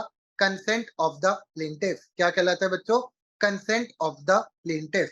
तो हमने 4 केसेस पढ़ लिया। Act of God, statutory authority, act of third party, plaintiffs on default, consent of the plaintiff और लास्ट हमारे पास आ जाता है भैया, लास्ट केस इसके अंदर जो आता है वो होता है natural use of land. Sir अगर आप जमीन का नॉर्मल यूज कर रहे थे, जिस पर्पज के लिए वो जमीन है उसका ही इस्तेमाल कर रहे थे, तो ऐसे सिचुएशन में आपको कोई भी डैमेज पे करना नहीं पड़ेगा। सर जमीन पे घर बनाना एक नॉर्मल एक्टिविटी है, बहुत ही नॉर्मल एक्टिविटी है। सर उस जमीन के पास जो इस तरीके की बाउंड्री वॉल बनी थी, वो कुछ लोगों के ऊपर गिर जाती है जिसके कारण से उन लोगों को थोड़ी बहुत चोट आ जाती है। सर क्या वो इस घर वाले के मकान मालिक से पैसा माँग सकते हैं क्या? कंपनसेशन माँग सकते हैं क्या? The answer is no.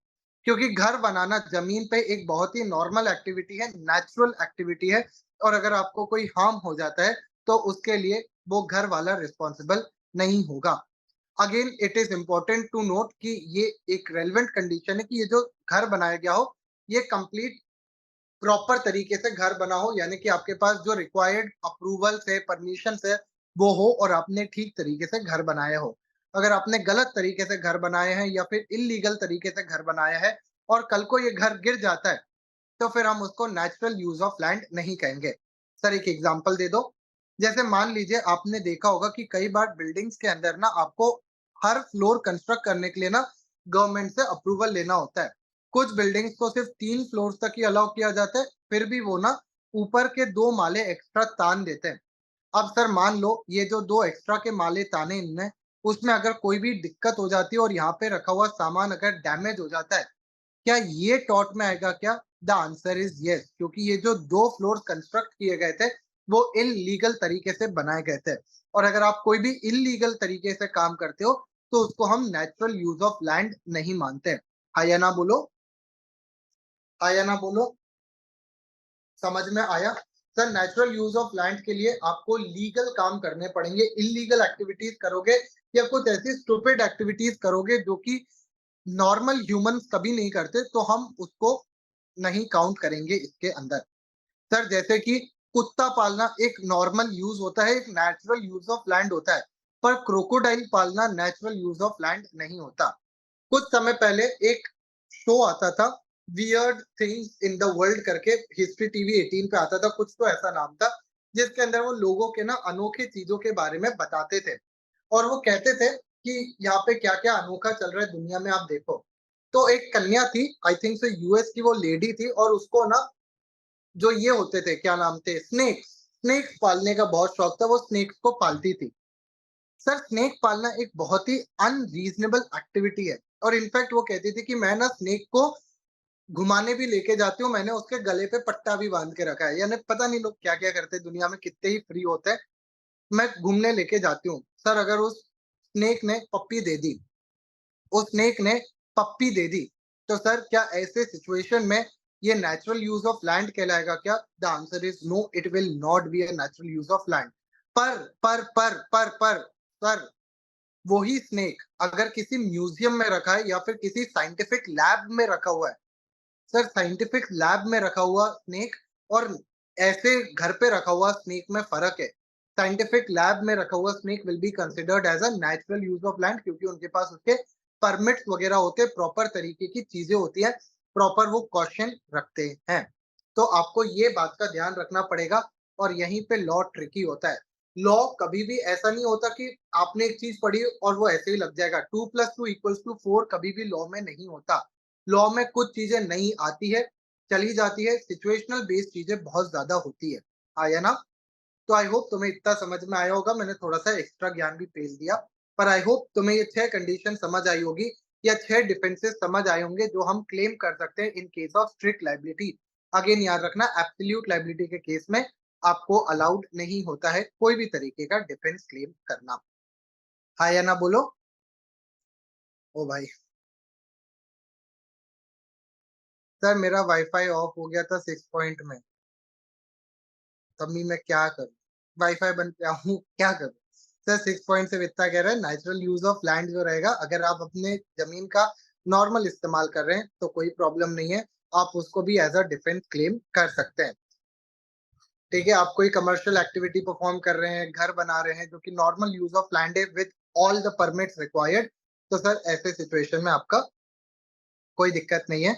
आप नेचुरल यूज़ ऑफ लैंड में कवर हो जाएँगे और आपको डिफेंस मिल जाएगा। ठीक है, चलो, आई होप यहाँ तक तुम लोग एकदम क्लियर होंगे, यहाँ तक कोई दिक्कत नहीं होगी। आगे बढ़ते हैं और समझते हैं sir concept of vicarious liability. Sir vicarious liability का मतलब क्या होता है? अनुवाद क्या होता है? क्या कह रहे हैं सर? अगर वो नहीं मानते तो? मतलब सर ट्यूसडे को भी नहीं हेयर कट करवाते हैं। अच्छा, सर अगर ऑपरेशन के टाइम कुछ कैजुअल्टी हो जाए तो उसको भी कंसेंट ऑफ प्लेंटिफ में मानते हैं? यस, प्रोवाइडेड डॉक्टर्स जो है वो ठीक तरीके से ऑपरेशन करें। अगर डॉक्टर कोई भी नेग्लिजेंट एक्टिविटी करता है, सर मैं पेट का ऑपरेशन करवाने गया था, उन्होंने सिर का कर दिया। उनने कहा तुम्हारा दिमाग भी खराब है, तुम जरा दिमाग का भी ऑपरेशन कराओ, तो ये नेग्लिजेंस में आएगा और ये आपके टॉर्ट के अंदर कवर नहीं होता। तो जब हम कहते हैं कि हमने कंसेंट दी ऑपरेशन की, तो हम ये कहते हैं कि आपको ये इंश्योर करना है कि आप प्रॉपर तरीके से ऑपरेशन करो। ये नहीं कि कुछ भी ऑपरेशन करने लग गए, ठीक है ना? सर मैंने किडनी का ऑपरेशन कराने गया, तो वो जैसे वो नहीं आता था कपिल शर्मा में कि उसने किडनी को दूसरे से जोड़ दिया, ठीक है ना? तो उस तरीके का ऑपरेशन अगर होगा, तो वो आपका उसके अंदर चला जाएगा, that will be covered in the case of negligence और उसमें डॉक्टर्स रिस्पॉन्सिबल होते हैं, ठीक है? चलो, इनफैक्ट बहुत समय से डॉक्टर्स की मांग ही ये है कि पेशेंट्स जो होते हैं या पेशेंट के फैमिली वाले जो होते हैं इस नेग्लिजेंस के केस को गलत तरीके से फाइल करते हैं और फिर डॉक्टर से कंपनसेशन मांगते हैं और वो चाहते हैं कि इस लॉ को हटा दिया जाए, जबकि इसको हम हटा नहीं रहे हैं क्योंकि भाई डॉक्टर नेग्लिजेंट एक्टिविटी अगर परफॉर्म करता है, कोई भी गलत काम करता है, तो भाई ऐसे सिचुएशन में प्रॉब्लम कॉज़ हो सकती है। ठीक है? चलो ख़ैर, हम आगे बढ़ते हैं सर, आगे हमारे पास आता है vicarious liability. 1 second. Sir vicarious liability क्या कहलाता है? करे कोई, भरे कोई। वाइकेरियस लायबिलिटी का मतलब होता है कि एक्ट किसी और का होगा, पर उसके लिए रिस्पॉन्सिबल कोई और व्यक्ति हो जाएगा। इसको हम 2 पार्ट्स में डिवाइड कर सकते हैं। एक होता है वाइकेरियस लायबिलिटी, आप इसको अभी नॉर्मल कह लो या फिर प्राइवेट पार्टी ज़्यादा बेटर है। Vicarious liability by private party, और यहाँ पे आएगा आपके पास वाइकेरियस लायबिलिटी ऑफ स्टेट। हम पहले डिस्कस करेंगे private party. Sir private party 4 parts में डिवाइड हो सकता है आपका। पहला आता है हमारे पास एम्प्लॉयर एम्प्लॉय, एम्प्लॉयर एम्प्लॉय। दूसरा आता है हमारे पास मास्टर सर्वेंट। पता है मैं एक बात पे बड़ा खुश हूँ। तुम अगर देख रहे हो, मैं खुद की तारीफ नहीं कर रहा, पर मैं एक चीज़ पे तो जेनुइनली बड़ा खुश हूँ। तुम अगर एक चीज़ देख रहे हो तो मैं तुम्हें हर चीज़ खुद से लिख के बता दे रहा हूँ। यानी मैंने किताब को मुश्किल से रेफ़र किया होगा, कुछ 1-2 जगहों पे रेफ़र किया होगा और आप कॉन्सेप्ट्स देखोगे तो सारे सेम हैं। तो इस लेवल पे जब टीचर को याद होती है ना चीज़ें, तब आप उस पे भरोसा कर सकते हो कि हाँ यार, ये बंदा ठीक ही पढ़ा रहा होगा। जब उसको कॉन्सेप्ट इतने ऊपर से लेके नीचे तक रटे हुए हैं कि इसके बाद ये आएगा, ये आएगा, ये आएगा, ये आएगा और ये ऐसे ही चलेगा। तो I am very proud of the fact कि यार मैं तुम्हें बिना रेफर किए सारी चीज़ें बता पा रहा हूँ। कहीं पे स्पेलिंग ही होगी जहाँ पे रेफर करना पड़ रहा हो, बाकी तो यही है। चलो, एम्प्लॉयर, एम्प्लॉयी, मास्टर सर्वेंट, उसके बाद आता है आपके पास प्रिंसिपल एजेंट, प्रिंसिपल एजेंट और लास्ट चीज आती है हमारे पास यहाँ पे केस बच्चों काय का, पार्टनर्स इंटर से। हाँ या ना बोलो। पार्टनर्स इंटर से, पार्टनर्स इंटर से। सर हम लोग कहते हैं कि एम्प्लॉय, सर्वेंट, एजेंट या फिर एक पार्टनर अगर अपने टर्म ऑफ कॉन्ट्रैक्ट के टाइम पे या फिर अपने ऑपरेशन के टाइम पे, अपने बिजनेस के टाइम पे अगर कोई भी गलत एक्टिविटी परफॉर्म करता है, अगर कोई भी गलत काम करता है या कोई भी एक्टिविटी परफॉर्म करता है, good bad what ever the case में भी, उसके लिए एम्प्लॉयर, मास्टर, प्रिंसिपल या फिर दूसरा पार्टनर रिस्पॉन्सिबल हो जाएगा। यानी कि अगर मान लो एम्प्लॉय कोई गलत काम करता है तो उसके लिए एम्प्लॉयर रिस्पॉन्सिबल हो जाएगा, provided all these activities are perform during the course of employment या during the course of work. Sir servant अगर कोई गलत काम करता है, मास्टर रिस्पॉन्सिबल हो जाएगा, एजेंट कोई गलत काम करता है, प्रिंसिपल रिस्पॉन्सिबल हो जाएगा, एक पार्टनर अगर कोई गलत काम करता है तो दूसरा पार्टनर रिस्पॉन्सिबल हो जाएगा। सर एक एग्जांपल दे दो। सर एक गाड़ी में दो लोग जा रहे थे, अगेन किसी ने अगर मेरी गाड़ी की अगर कंप्लेन की तो तुम्हें माता रानी का पाप लगेगा। बहुत अच्छी ड्राइंग करता हूँ मैं, मेरे को इस चीज का प्राउड है। ठीक है, चलो। सर ये आगे ना हमारा ड्राइवर बैठा हुआ था, वाओ और सर पीछे इसका मालिक बैठा हुआ था। ड्राइवर को नींद लगी, ड्राइवर ने जाके ना दूसरी गाड़ी में अपनी गाड़ी ठोक दी। सर द क्वेश्चन अराइजेस कि क्या ये जो ड्राइवर ने गलत काम किया है, इसके लिए ये जो मालिक व्यक्ति है ये रिस्पॉन्सिबल होगा या नहीं होगा। वाइकेरियस लाइबिलिटी का कॉन्सेप्ट कहता है यस, ये जो मालिक व्यक्ति है वो रिस्पॉन्सिबल होगा। पर सर ये मालिक की तो कोई गलती ही नहीं थी, ये तो जो ड्राइवर था वो गलत काम कर रहा था। That is a different case all together, वो बिल्कुल अलग चीज होगी। परंतु ये ड्राइवर के केस के लिए ये मालिक भी रिस्पॉन्सिबल हो जाएगा। इसी कॉन्सेप्ट को हम लोग कहते हैं बच्चों क्या, वाइकेरियस लाइबिलिटी। क्या कहते हैं भैया इस कॉन्सेप्ट को हम लोग, वाइकेरियस लाइबिलिटी। आइए ना बोलो, इसी कॉन्सेप्ट को हम लोग कहते हैं वाइकेरियस लाइबिलिटी। बच्चा यहाँ पे क्या क्या लिख रहा है?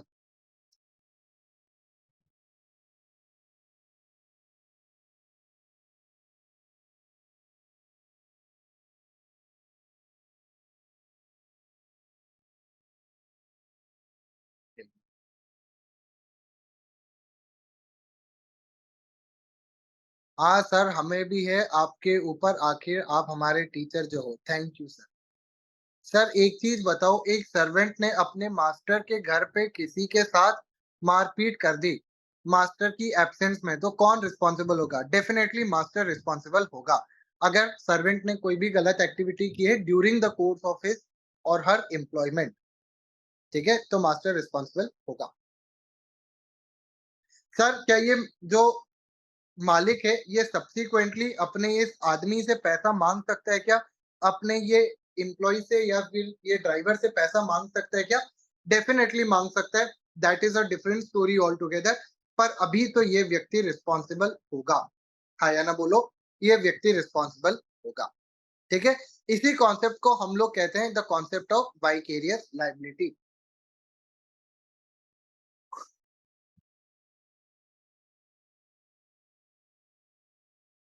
सर इफ ओला में बैठे हैं और एक्सीडेंटली ड्राइवर ने गाड़ी ठोक दी तो पैसेंजर रिस्पॉन्सिबल नहीं होगा ना यार। ओला का case is a different thing, क्योंकि यहाँ पे मैं सिर्फ आपको हायर कर रहा हूँ एज अ इंडिपेंडेंट कॉन्ट्रैक्टर, जो हम अभी बस डिस्कस करने वाले हैं।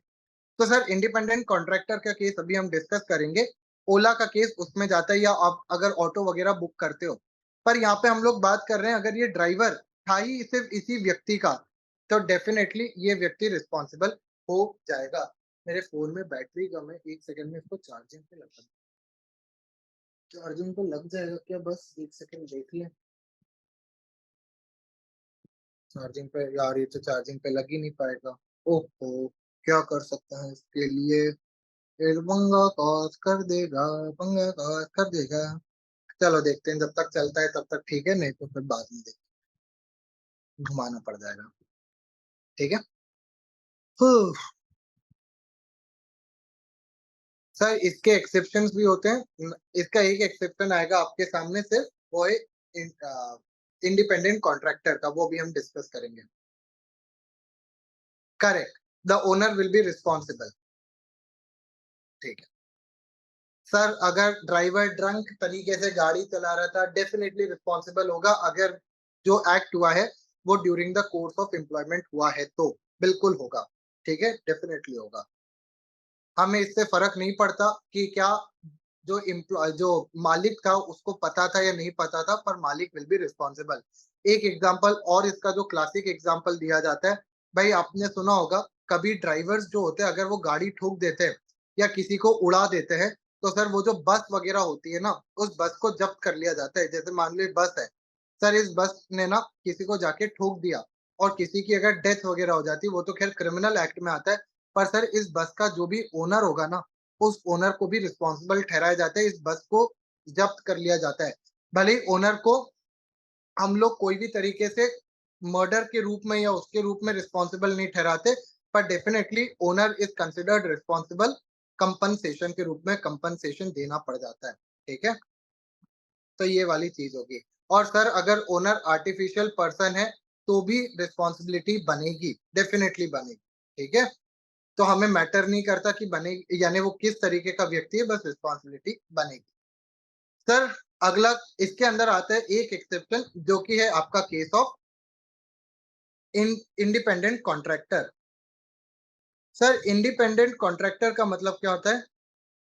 सर इंडिपेंडेंट कॉन्ट्रैक्टर का मतलब होता है, अगर इंडिपेंडेंट कॉन्ट्रैक्टर का मतलब होता है, अगर आप किसी व्यक्ति को हायर करते हो कोई काम करने के लिए और आप उसको कोई स्पेसिफिक डायरेक्शन वगैरह नहीं दे रहे हो या आपका उसके ऊपर कंप्लीट कंट्रोल नहीं है, तो उसको हम लोग इंडिपेंडेंट कॉन्ट्रैक्टर कहते हैं। कि आपने उसको हायर तो किया है कुछ काम करवाने के लिए, पर वो किसी भी तरीके से आपके कंट्रोल के अंदर नहीं है। जैसे एग्जाम्पल होते हैं आपके डॉक्टर्स, आपके लॉयर्स, आपके जैसे ओला उबर वाले जिनको आप हायर करते हो और वो आपका काम करते हैं, छोड़ने का बस उतना ही काम होता है। तो सर उनको हम लोग कहते हैं independent contractor. CA, CS correct, आपके सीए, सीएस हो गए, ये सारे इंडिपेंडेंट कॉन्ट्रैक्टर्स होते हैं। सर इंडिपेंडेंट कॉन्ट्रैक्टर के वर्क के लिए कभी भी एम्प्लॉयर रिस्पॉन्सिबल नहीं होता। यानी कि अगर मान लो एक ओला उबर वाला गलत तरीके से गाड़ी चलाता है और गाड़ी ठोक देता है और आप उस गाड़ी में बैठे थे, तो आप रिस्पॉन्सिबल नहीं होंगे। सर अगर कोई लॉयर गलत तरीके की फाइलिंग कर देता है, आपसे बिना पूछे बिना बताए, आप उसके लिए रिस्पॉन्सिबल नहीं होंगे। सर अगर डॉक्टर जानबूझ के कोई गलत ऑपरेशन परफॉर्म कर देता है, तो हॉस्पिटल उसके लिए रिस्पॉन्सिबल नहीं होगा, डॉक्टर ही रिस्पॉन्सिबल होगा। अगर सीए, सीएस कोई गलत तरीके का फाइलिंग कर देता है, तो सर क्लाइंट रिस्पॉन्सिबल नहीं होगा, सीए, सीएस ही रिस्पॉन्सिबल होगा। हाउएवर लॉ की ब्यूटी देखिए, सर हमने ये कॉन्सेप्ट पढ़ा, कॉन्सेप्ट का हमने ये एक्सेप्शन पढ़ा। ये क्या है? एक्सेप्शन। सर इस एक्सेप्शन के भी 3 एक्सेप्शन होते हैं। वाह सर वाह! एक्सेप्शन के भी 3 एक्सेप्शन। सर 3 एक्सेप्शन क्या है? पहला केस आता है अगर एब्सोल्यूट लायबिलिटी है तो। सर अगर आप एब्सोल्यूट लायबिलिटी कर रहे हो, आप अगर एब्सोल्यूट लायबिलिटी के अंदर आ रहे हो, तो आपके ऊपर रेलियन वर्सेस फ्लेचर का केस लग जाता है, आप कंप्लीटली रिस्पॉन्सिबल हो जाते हो।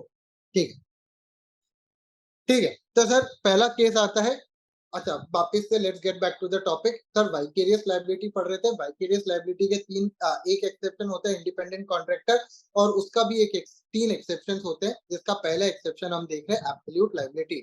अगर एब्सोल्यूट लायबिलिटी का केस है, देन डेफिनिटली आप सर किसमें नहीं आओगे, आप रिस्पॉन्सिबल हो जाओगे, एम्प्लॉयर विल बी रिस्पॉन्सिबल। दूसरा केस आता है अगर जो एम्प्लॉयर है उसने ही डायरेक्ट किया है। अगर एम्प्लॉयर ही कह रहा है मार साले को, अगर उसने ही डायरेक्ट किया है, उसने ही अगर डायरेक्शन दी है, तो भैया आप रिस्पॉन्सिबल हो जाओगे। क्या हो जाओगे? आप रिस्पॉन्सिबल हो जाओगे। और सर तीसरा सिचुएशन आता है अगर नेग्लिजेंस के कारण से काम हुआ है, नेग्लिजेंट एक्टिविटी परफॉर्म की गई है, then again employer will be responsible. ठीक है ना? तो नेग्लिजेंट एक्टिविटी के लिए भी आपका जो एम्प्लॉयर है वो रिस्पॉन्सिबल हो जाता है।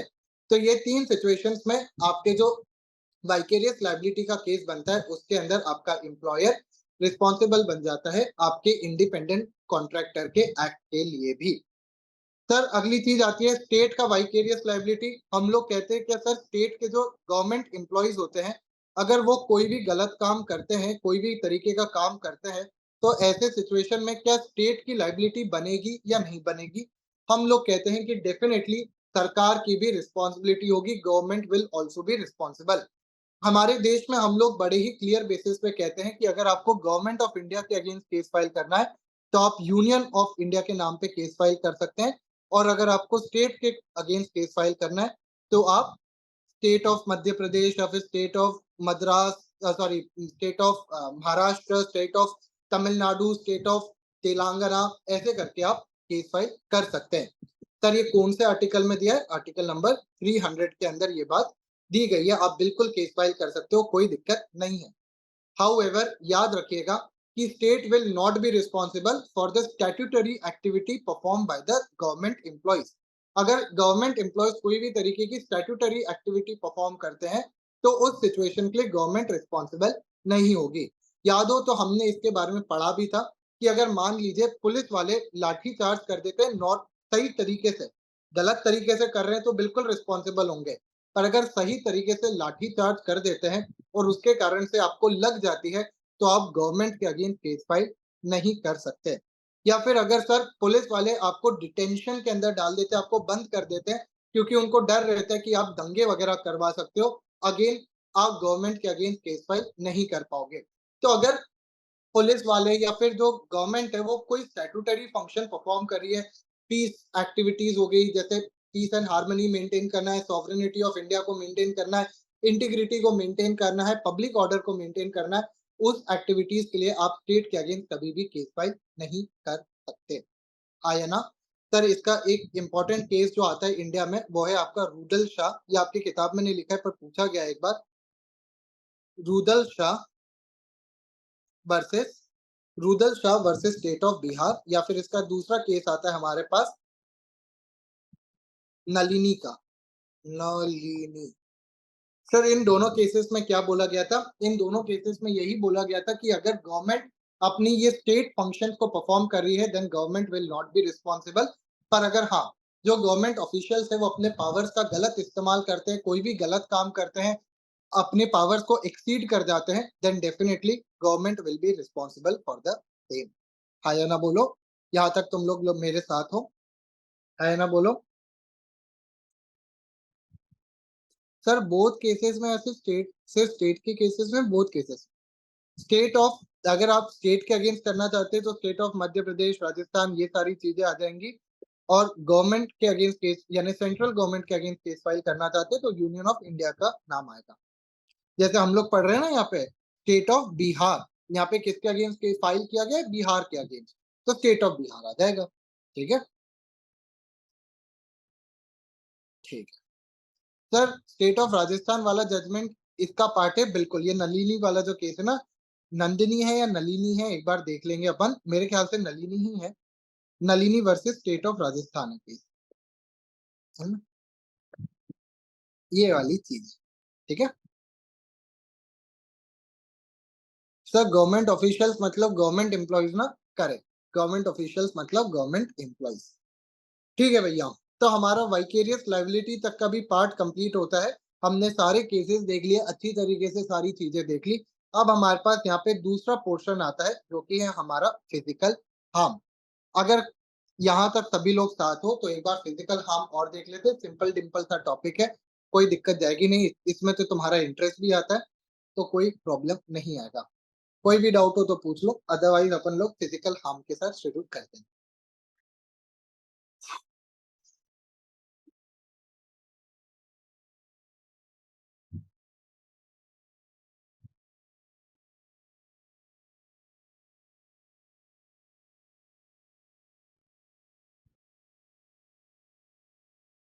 सर 300 है, बिल्कुल 300, 300।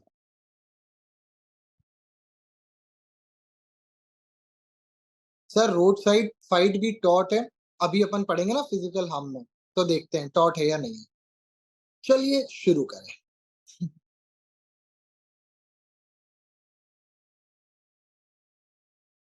सर स्ट्रिक्ट लाइबिलिटी का कोई केस नहीं है, एज सच कोई केस नहीं है, आपको तो बस यही दो केस याद रखने, Rylands versus Fletcher and read versus Leone. बाकी अगर आप, नहीं हाँ यही दो केसेस हैं।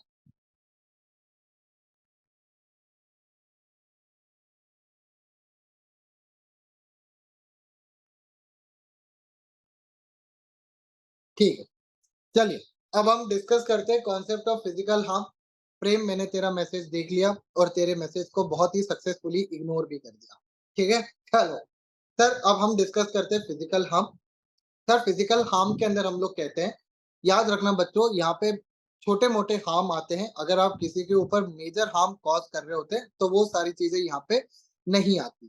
ठीक है, फिजिकल हार्म के अंदर जब हम बात कर रहे होते हैं बच्चों तो अलग अलग तरीके के फिजिकल हार्म आपके ऊपर कॉज किए जा सकते हैं। सर कौन-कौन से तरीके के फिजिकल हार्म हो सकते हैं, आओ डिस्कस करें। वैसे मेरे को बताने की ज़रूरत नहीं है, मेरा बच्चा पहले ही लिस्ट कर देगा। राज क्या पूछना चाह रहा है? 1 सेकंड राज का डाउट देख लेते हैं। सर किसी फायर क्रैकर कंपनी में ब्लास्ट हो जाता है तो कंपनी रिस्पॉन्सिबल होगी या ओनर्स और मेंबर्स? क्या ओनर्स को सजा मिलेगी? यार हमें देखना पड़ेगा कि फायर क्रैकर कंपनी में जो ब्लास्ट हुआ है वो किस कारण से हुआ है। ऐसे सिचुएशन में क्योंकि अगर मैसिव स्केल पे हार्म होता है, अगर यानी मैसिव स्केल पे ब्लास्ट होता है, देन डेफिनेटली उस कंपनी के जो ओनर्स होंगे वो रिस्पॉन्सिबल होंगे। जैसे अगर हम लोग बात करते हैं union carbide, sir union carbide भी एक कंपनी थी, हाँ या ना? सर यूनियन कार्बाइड भी कंपनी थी, तो इसके जो ओनर थे वो एक फॉरेनर व्यक्ति थे, उनको रिस्पॉन्सिबल ठहराया गया था। वैसे हमारे देश की ये बहुत ही यानी नहीं बोलना चाहिए, पर हमारे देश में ना पहले इतना ज़्यादा फेवरेटिज़्म चलता था कि ऐसा बोला जाता है, मैं आपको सिर्फ़ ये बता रहा हूँ जो बोला जाता है, तो ऐसा बोला जाता है कि जब ये यूनियन कार्बाइड का केस हुआ था ना, तो ये फॉरेनर ओनर था। सर इस फॉरेनर ओनर के लिए इसने पॉलिटिशियंस को पैसा दिया था, खूब पैसा खिलाया था और वो इंडिया छोड़ के उसी समय प्राइवेट जेट से भाग गया था यूएस में।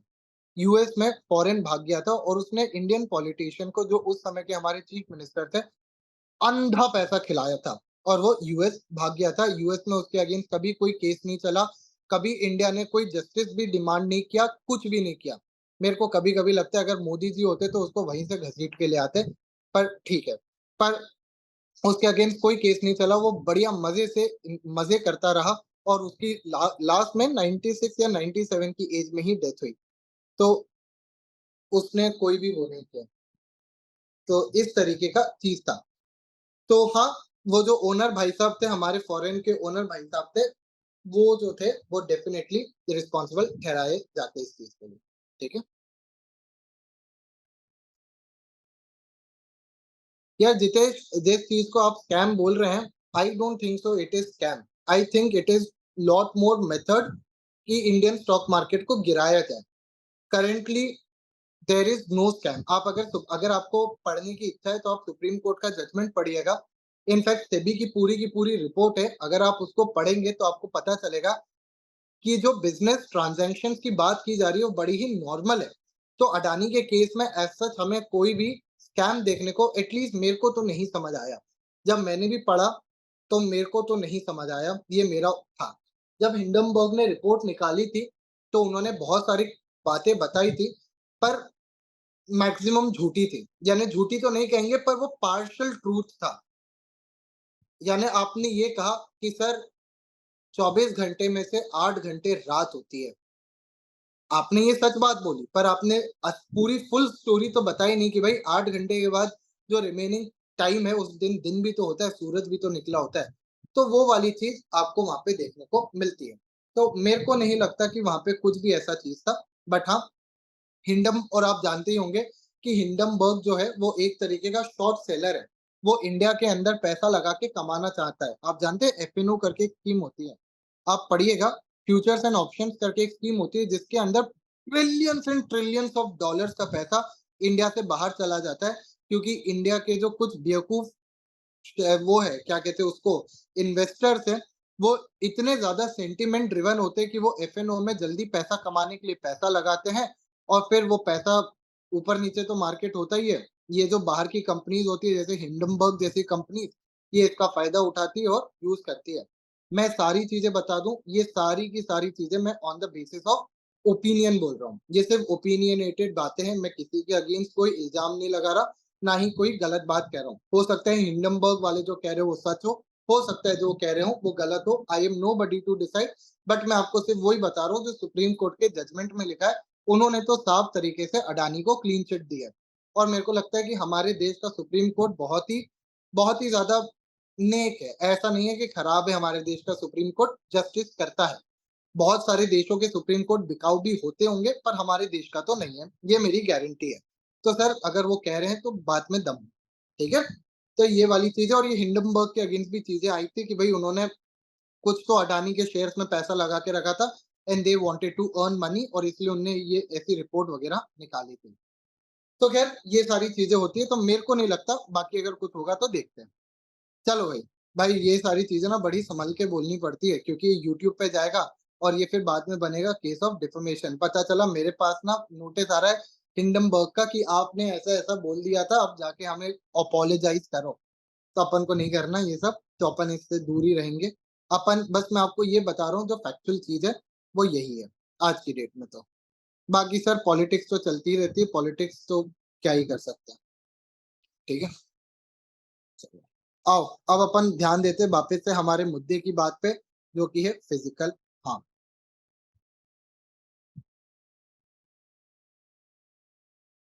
सर फिजिकल हार्म जब हम लोग पढ़ते हैं तो फिजिकल हार्म में अलग अलग तरीके की चीजें आती है।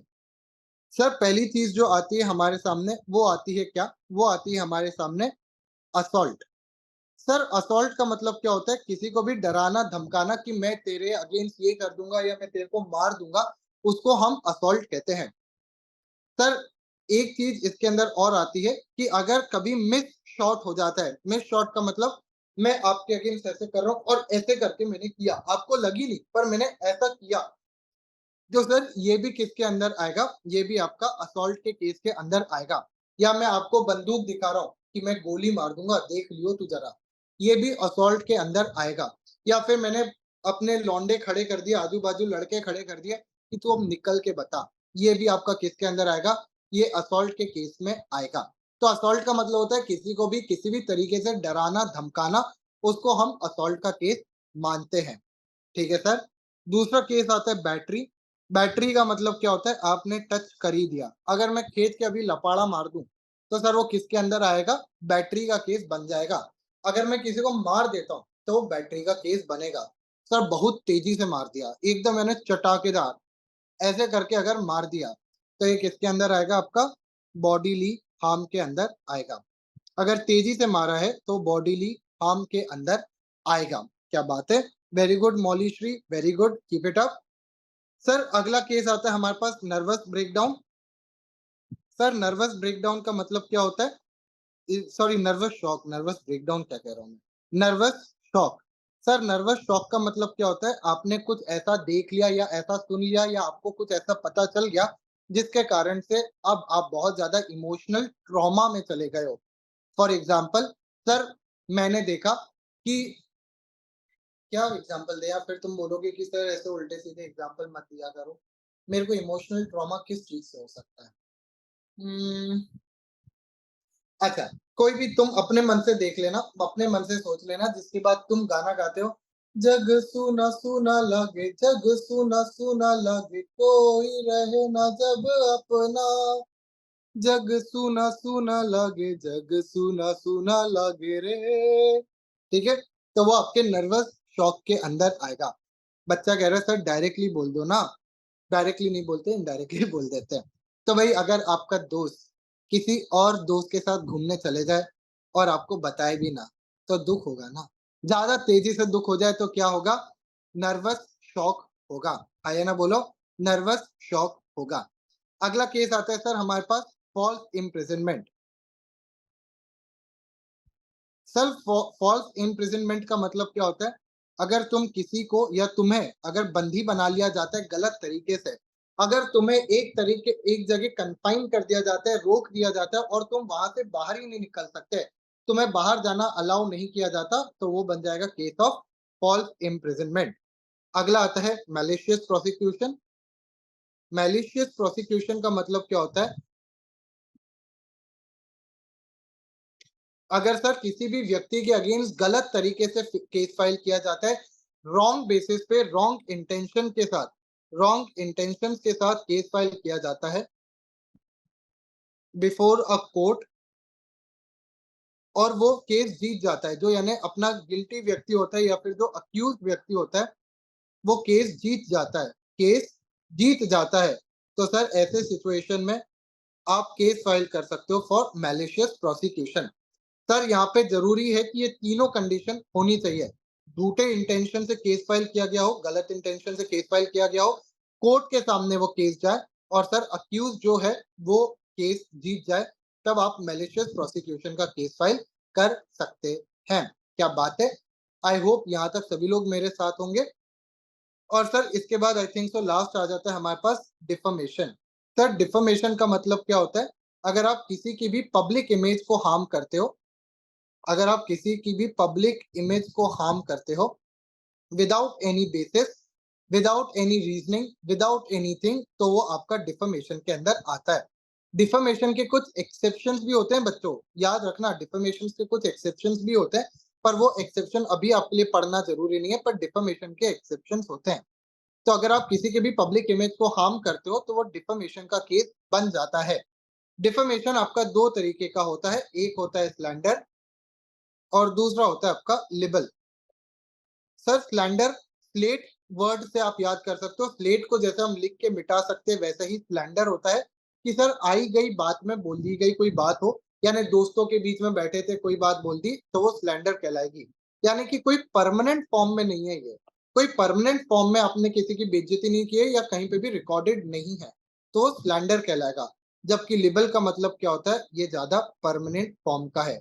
जैसे पर जो कुछ पॉलिटिशियंस होते हैं, फॉर एग्जांपल राहुल गांधी साहब के अगेंस्ट केस फाइल कर दिया गया था कि उन्होंने कह दिया था कि सारे मोदी सरनेम वाले चोर होते हैं, ऐसा उनने कुछ बोल दिया था और एक व्यक्ति ने उनके अगेंस्ट केस फाइल कर दिया था कि ये डिफमेशन है, और केस चला और उनको मान भी लिया था कि हाँ उन्होंने डिफमेशन किया है, उन्होंने विदाउट एनी बेसिस गलत चीज बोली है।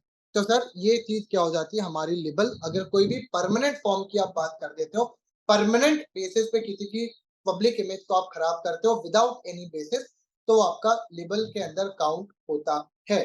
सर डिफेमेशन आईपीसी के कौन से सेक्शन में डिफाइंड है? Section 499 of IPC, Indian penal code के सेक्शन 499 के अंदर ये लिखा गया है। सर कुछ एक्सेप्शंस बता सकते हो इसके अंदर क्या एक्सेप्शंस आते हैं? जैसे opinion, opinion is a exception.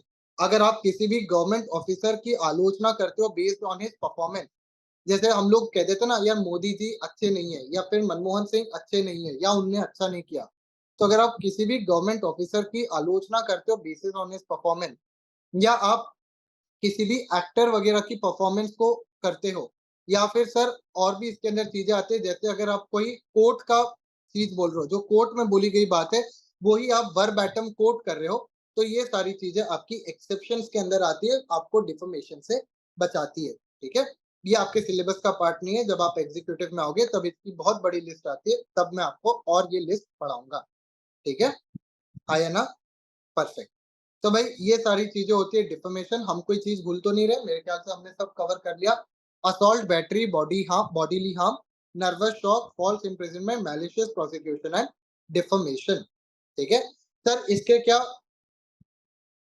Sir, इसके बाद हमारे पास लास्ट चीज जो आती है वो होती है कि अब अगर तुम्हारे साथ टॉट हो गया है तो तुम उसके लिए क्या कर सकते हो, तुम्हारे पास क्या रेमिडीज अवेलेबल है। जैसे जब तुम्हारा ब्रीच ऑफ कॉन्ट्रैक्ट होता है तो भी तुम्हारी रेमिडीज आती है ना, उसी तरीके से सर यहाँ पे क्या रेमिडीज आती है, दो तरीके की रेमिडीज होती है, एक होती है जुडिशियल और दूसरी होती है एक्स्ट्रा जुडिशियल। सर जुडिशियल का मतलब क्या होता है? जब आप अपनी टीचर से कंप्लेन करते हो कि मैडम मैडम उसने ना मेरी कॉपी चुरा ली, जुडिशियल। और अगर आप जाके खुद ही निपट के आ जाते हो तो उसको हम लोग कहते हैं एक्स्ट्रा जुडिशियल, मार पीट के खुद ही आ गए, वो होता है एक्स्ट्रा जुडिशियल। तो अगर आप जज के पास जा रहे हो, जुडिशरी के पास जा रहे हो, वो जुडिशियल।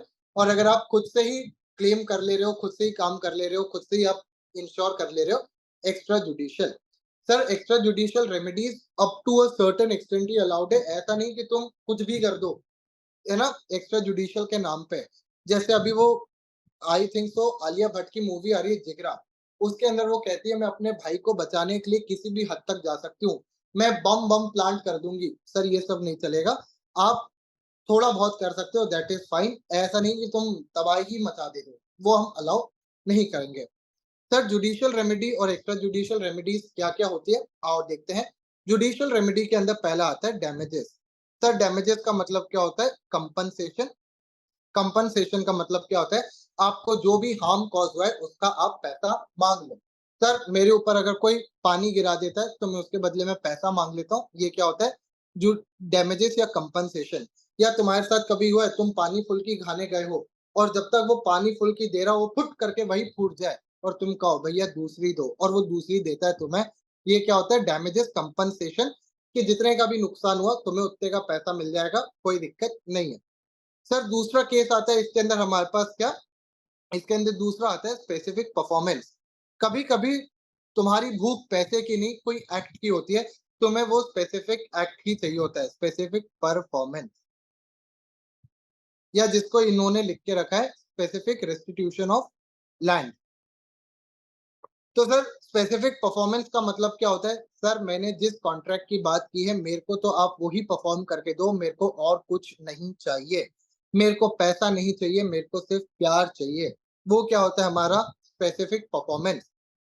सर कई जगहों पे पैसा काम नहीं करता, कई जगहों पे आपकी वो जो एक्ट होती है, वो ही बहुत ज़्यादा रेलेवेंट होता है, वो ही बहुत इम्पोर्टेंट होता है। जैसे मैं एक एग्ज़ाम्पल दूँ, तो मेरे को ना कुछ समय पहले अपने एक दोस्त को गिफ्ट देना था। मेरा दोस्त जो था वो यूएस जा रहा था और मैं चाहता था मैं उसको गिफ्ट दूँ। तो मैंने एक कंपनी के थ्रू गिफ्ट मँगवाया, जो एक आपकी कंपनी है, उसके थ्रू गिफ्ट मँगवाया और मैंने सोचा कि मैं उसको डिलीवर हो जाएगा, बढ़िया रहेगा। सर वो डिलीवरी में ना डिले हो गया, यानी 1-2 दिन का कुछ डिले हो गया, तो वो कहते हैं हम आपको पैसा दे देते हैं, हम आपको डैमेजेस पैसा दे देते हैं। मैंने कहा भाई मेरे को उसको गिफ्ट देना है, मेरे लिए अभी पैसा या रिफंड मैटर नहीं करता, उसका गिफ्ट मैटर करता है। जल्दी से उसको गिफ्ट दिलवाओ, वो बस जा ही रहा है यूएस, उसको आप गिफ्ट दिलवाओ।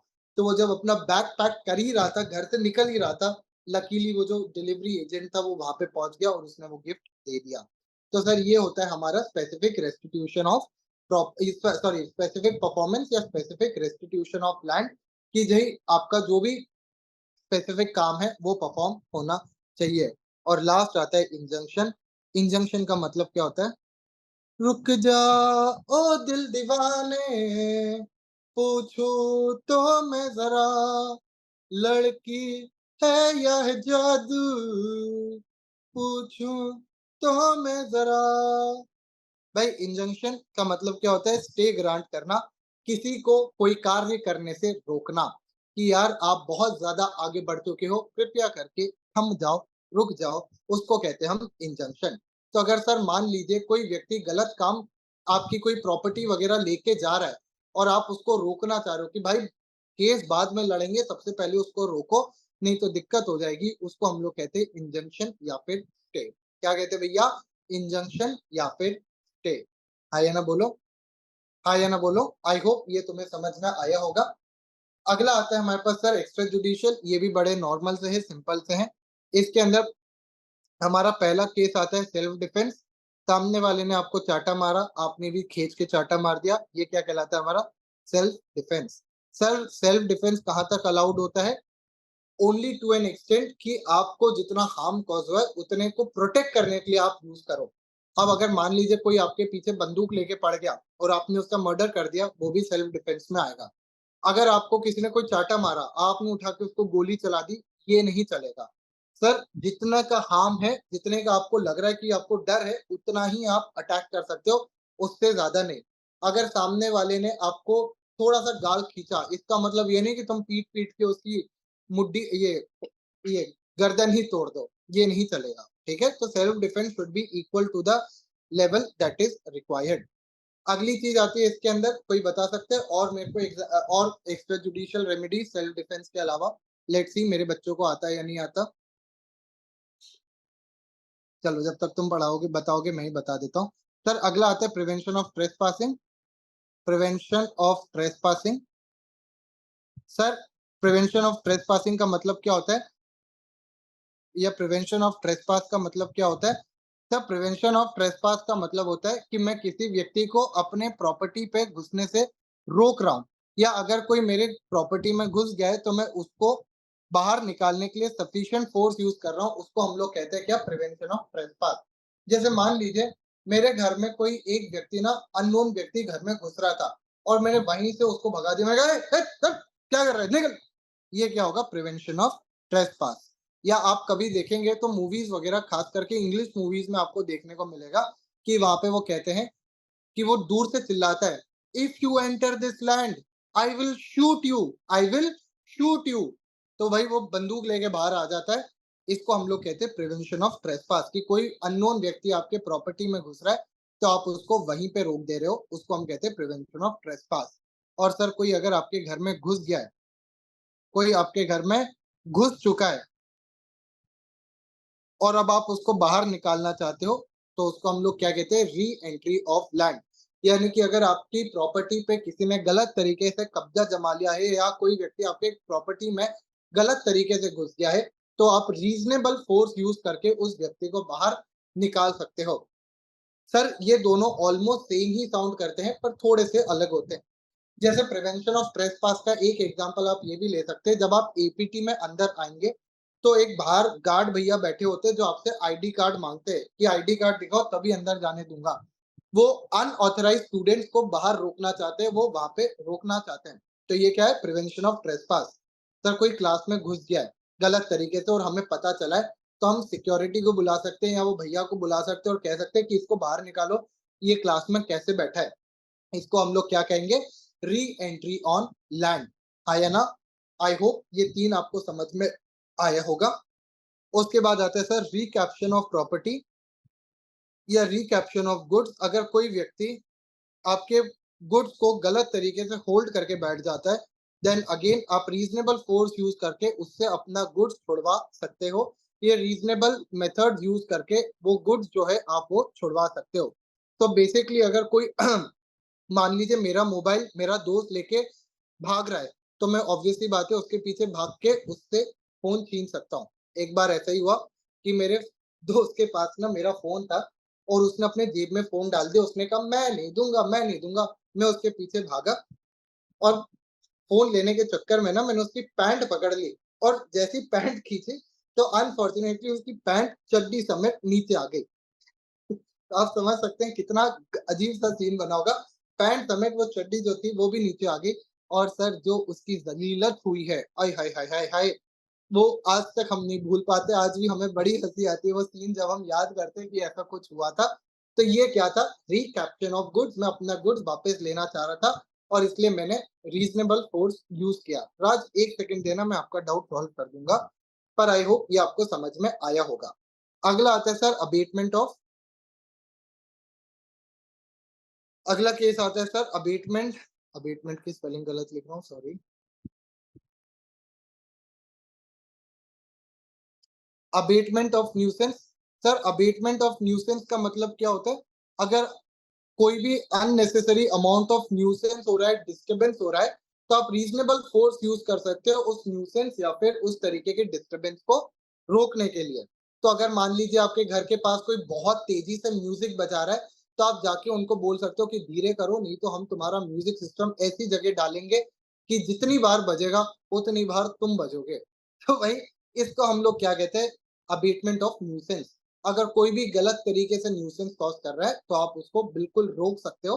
आप रीजनेबल फोर्स यूज कर सकते हो उस न्यूसेंस को रोकने के लिए। हाँ या ना? सर इसके बाद आपके पास दो चीजें और आ जाती हैं। पहला जैसे हम लोग कह सकते हैं distress damage फीजेंट्स।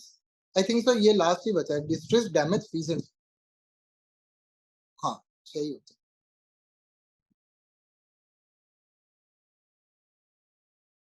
Sir distress damage फीजेंट्स का मतलब क्या होता है? ये स्पेसिफिक केस होता है सिर्फ कैटल्स के लिए। अगर कोई कैटल या फिर कोई कैटल का मतलब क्या होता है? भेड़, बकरी, बक, ये जो होते हैं क्या कहते हैं उसको, गाय, भैंस। अगर ये आपके प्रॉपर्टी को किसी भी तरीके से हार्म पहुंचाती है, कोई भी तरीके से अगर आपका डिस्ट्रक्शन करती है, तो सर ऐसे सिचुएशन में आप क्या कर सकते हो?